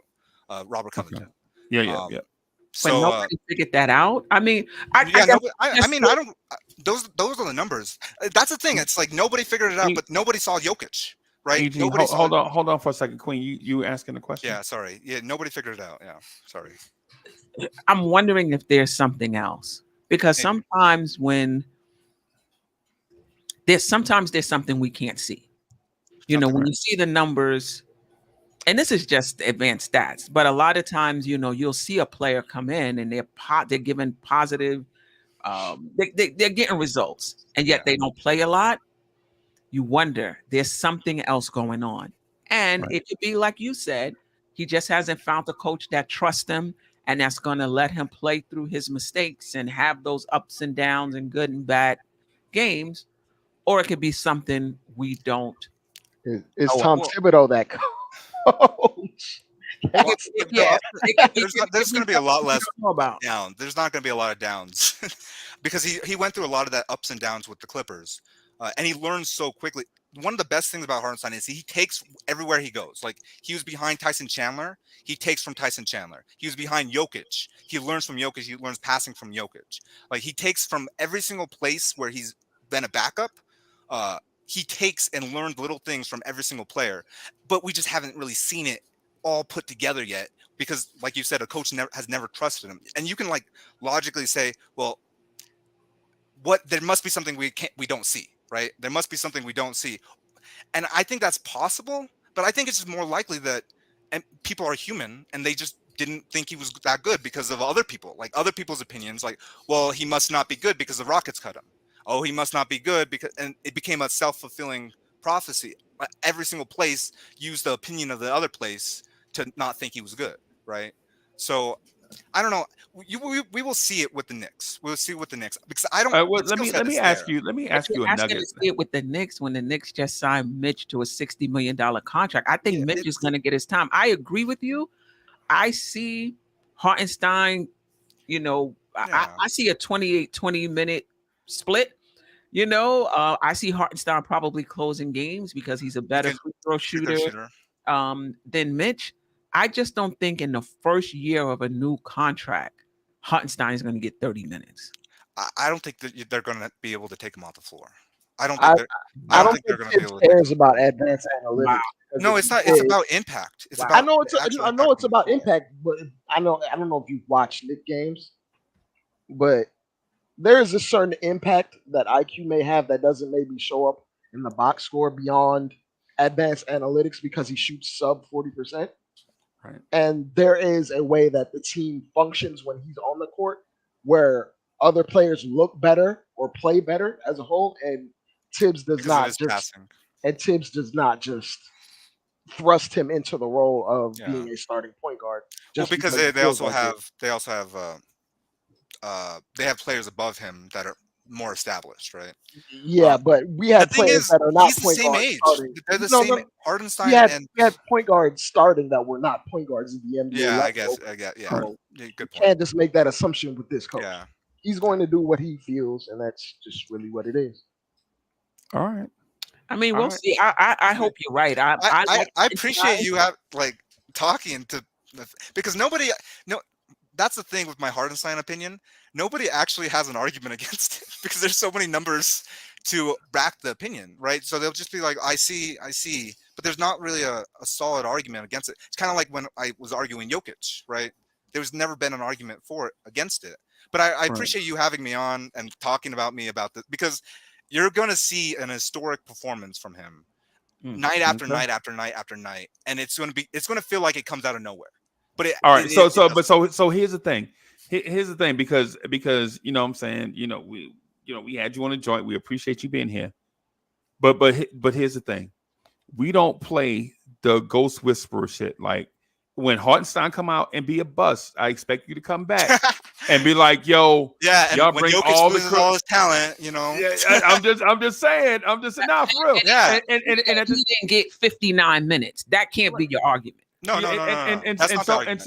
And so EJ, even when he was getting limited minutes, he had a better net rating than Jokic. EG, here's the thing. So if Jokic does come and blow things out of the water, just like I'm sorry, Hartenstein. Well, if Hartenstein does blow things out of the water, I do expect you to come back and be like, "Yo, Uncle Freezy, I told you this was going to happen, and it happened." Yeah, right. Either way. So what I'm getting at is basically around here we stand and deliver. Like if we say something, we stand by it. Right. What? So if Hartenstein comes out, and I'm not saying first 10 games, first 20 games, first 30 games. What I'm saying is like maybe during the season, hey, like, hey man, hey, Uncle Freezy, didn't I tell you he was gonna be this? You know what I'm saying? That's what I'm talking about. Yeah. Right. Because what happens is a lot of times people will make the claims and then you don't see them. I don't think anybody has ever made a claim like this. No. For one, not without the advanced stats, but well, maybe people made the claims without the advanced stats. No. I'm telling you, Frank Ntilikina fans. Oh my God! Frank Ntilikina can't play, man. Wait, he can't pass. But listen, that's not the point. Advanced stats. The advanced stat, an advanced stat for Frank Ntilikina was he was a number one pick and roll defender in the NBA for a season and a half. His on-ball pick and roll defense, right? And that was one of the stats that they hung on to. So it was weird because it was a small sample size, and their argument was, well, these guys were playing in front of Frank. It's similar to what I'm hearing about Hartenstein. Yeah. Now, whether both are the same, I'm not saying both are the same. No. What I'm saying is Frank fans said, man, they have all these dudes playing in front of Frank, but he's the number one pick and roll defender in the NBA. Is what somebody told me. It's weird, right? And so I saw this thing on Twitter. I argued with Free Keith about it or something strange like that, right? So what I'm saying is man, I appreciate the Hartenstein stuff. Honestly, I'm still not a believer, but I am open to watching because if he's successful, that means my Knicks are successful. Wait, he had Frank Ntilikina had a true shooting percentage of 45%. Frank is trash. Sorry, Frank is trash. Nobody. I'm sorry. I'm just looking at the numbers. Anyway. Because I didn't know how bad he actually was. I want it to be true. I really do. Well, you don't have to want it to be true. It's gonna happen. So I appreciate the confidence. I mean, I've literally spent years. Like I wrote 7 points on this when he was signed by the Clippers. Like I've been researching Hartenstein's stats for years. Right. So, of course, I have confidence because it's going to happen. Right. It's going to happen because I have every single stat imaginable. And if it doesn't, it's because he just didn't get the opportunity. Well, yeah. If he doesn't get playing time, it's not going to happen. Right. But he's going to get playing time. He's going to get playing time because they signed him at $8 million. He's going to get playing time. You are definitely on a street team. Yeah, so because he's going to get playing time, consistent playing time. That's one of the reasons. That's the only reason he didn't win the starting job with the Clippers. He didn't have consistent playing time. He was always fighting for Ibaka with the minutes, and he was the 15th man. Huh? This is Ibaka got hurt though, didn't he? Well, Ibaka came back, and then he was starting with minutes, and then Hartenstein got hurt. Hey, hold on, EG. Let me hold on, guys. Y'all got to stop talking over everybody, man. This is ridiculous. I can't even hear. Queen was saying something. I just trampled all over. I can't even hear. You know, we got time. Yeah, it's just the same thing, Freezy. You know, a player, you can't see what they're doing because they're not getting playing time. They're not getting playing time because what they're doing is not better than the person in front of them. You know, that's my take on it. That's my take as well. That's my take on it. What I want to say though is to this. I'm a wrap right here, but EG, listen, I want to bring y'all back on the joint real quick. I'm gonna get out of here so I can get out of this tie and go eat some. Probably go to the Huddle House and get some hash browns or something. I feel grateful. For you. Yeah. Hey, EG, thank you for coming on, bro. Would you say your Reddit is? EG 14,000. It's Hardenstein. I'm also the moderator of our Jokic when Jokic was but and I'm also on Twitch on EG 14,000. But on Twitch. Okay. Yeah. So yeah, but so you're on Twitch. I'm on Twitch, yeah. Do we follow each other on Twitch? I don't think we do. I want to. Let me find you. You said let me go to. I did draft reactions. I heard when you said I had the exact same reaction as you because I really like I can't even say his name. Usman Jang. Yeah. I really liked him, and I was like, Knicks, great pick, and then they traded him to OKC, and I didn't want OKC to have him because I already knew Chet was going to be good. Because man, I had the exact same reaction as you. With oh my goodness. So I'm looking. Funny. I have Twitch pulled up right now. How do I find you? EG 14,000 is my Twitch. Okay. All right. So I'm gonna find you and follow. Hey, listen, I'm gonna find you and follow you on Twitch, right? And so what we want to do, the Reddit, I wouldn't mind. Oh shoot, Wiz I'm sorry, Wiz, I'm sorry, but so what I want to do, man, is follow you on Twitch, and then contribute to some of the Reddit stuff, so that we can talk NBA basketball and things like that, so that we can have more well-rounded conversations. I'm not gonna lie to you. I have to get used to the Reddit thing though. I have to get used to Twitch, and I have to get used to Reddit. Yeah. So are you a gamer also? I play chess. I play chess and Minesweeper. So maybe not a gamer, but Wisdom and I know the best chess player in the world. We know him personally. Magnus? No. Well, I know Magnus too, but no, he's the best. Hikaru? Wait. Wiz, I just said we know the best chess player in the world, and you said, well, I know him too. That means I was right. No, I know Magnus. Magnus. But Magnus is the world champion right now. But my brother is Maurice Ashley. Oh, okay. That's amazing. That's it. That's so cool. Well, for one, when I said best chess player in the world, I was talking about myself. Two. You're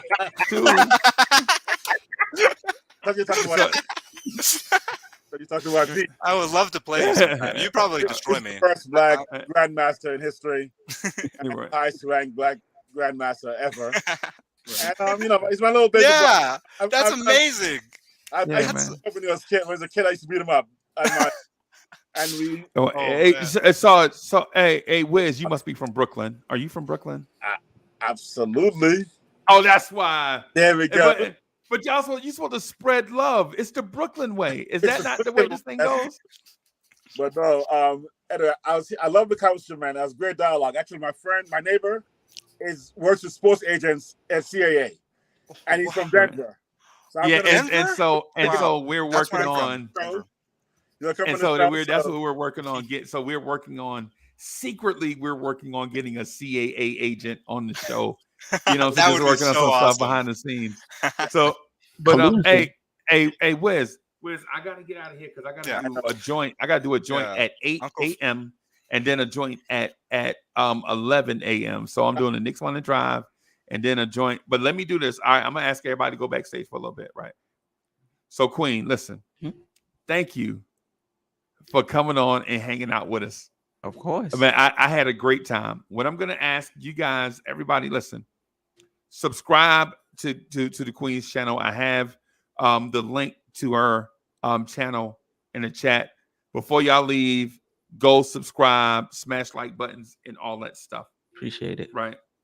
Queen, you got anything to say to these lunatics before we get out of here? Nah, I mean, this was fun. I agree with your take on the front office. And I'm actually glad we had this show, because a lot of times when we talk about trades, we talk about it as if we have all the time in the world to make it. Pass on this one, another one will come along, and just you were able to just highlight how the front office has a charge, and they were hired for a particular reason, and they were given a particular amount of time to show the owner, their boss, that they're on the right track. So I appreciate this. I think it offers some context to the Donovan Mitchell trade, but also some context to the that there's a timeline to build a team for any front office. For any front office. Front office. So I appreciate the opportunity. Right. And there is, and the thing I wanted to, the thing I think we didn't get to, and I wanted to, and I'm sorry, because when we bring up a topic, the topics are always so multi-pronged. Right. That we'll go down one thing, and then when we do that, we don't get to another. But we didn't get to the goal setting aspect of it. Like, where are we going to be in year one? Right. What do we expect, from year two? What do we expect from year three? And so on. And we didn't get to that, but there will definitely be other times. Can you please tell everybody when you rock, and then that way we can show up and support your shows? Absolutely. So on Dope Soul Sports Talk, I have a series called Just Nicking It. And it's similar to Freezy Show in the sense that whoever's on the panel, we just kicking it. We just kicking it like you in a barbershop or you in a beauty salon. We just talking about, Knick stuff. That's Tuesdays at 9 p.m. Dope Soul Sports Talk. Uncle Freezy has it pinned in the chat, at the top of the chat.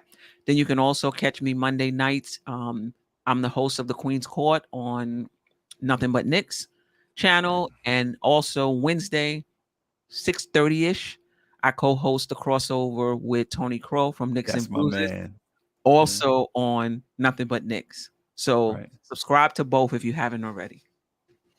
I really appreciate the conversation. Absolutely. The open-mindedness. We gotta do it. We definitely have to do it.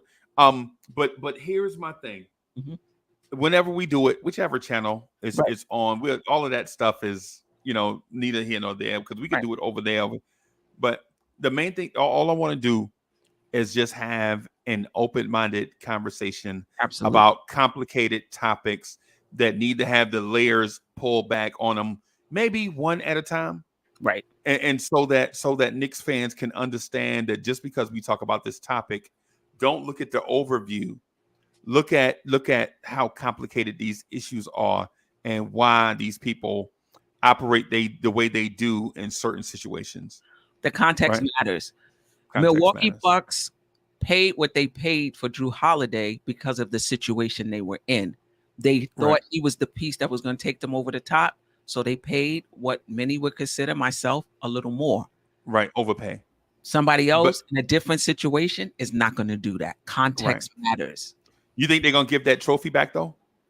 No. right. Because people think they overpaid. It got them a championship trophy. Do you think they'll give that trophy back? No, they're not giving that trophy back. So guys and gals, make sure that you subscribe to her channel. Support this video by smashing the like button, commenting something nice. For everybody backstage, e.g., I'm gonna follow you on Twitch, right? Dre, I'm sorry we didn't get as much, but hey, Dre, this is every night, bro. Hey, Wiz, tomorrow in the morning we're gonna get together, and I'm talking to because they backstage. Chat, it was a pleasure. Yeah, I'm glad y'all let us rock, and y'all had dope questions and things of that sort. What I'm gonna say to y'all now is man, it's after 1 o'clock on the East Coast. We are going to get out of here. Thank you for y'all continued support. Again, I can't express how grateful I am for how y'all are pumping up the Blorange Tears podcast on Apple iTunes and all that stuff. When y'all support on Patreon and things of that sort, man, I love y'all, man. Good night, everybody. We'll holler at y'all later.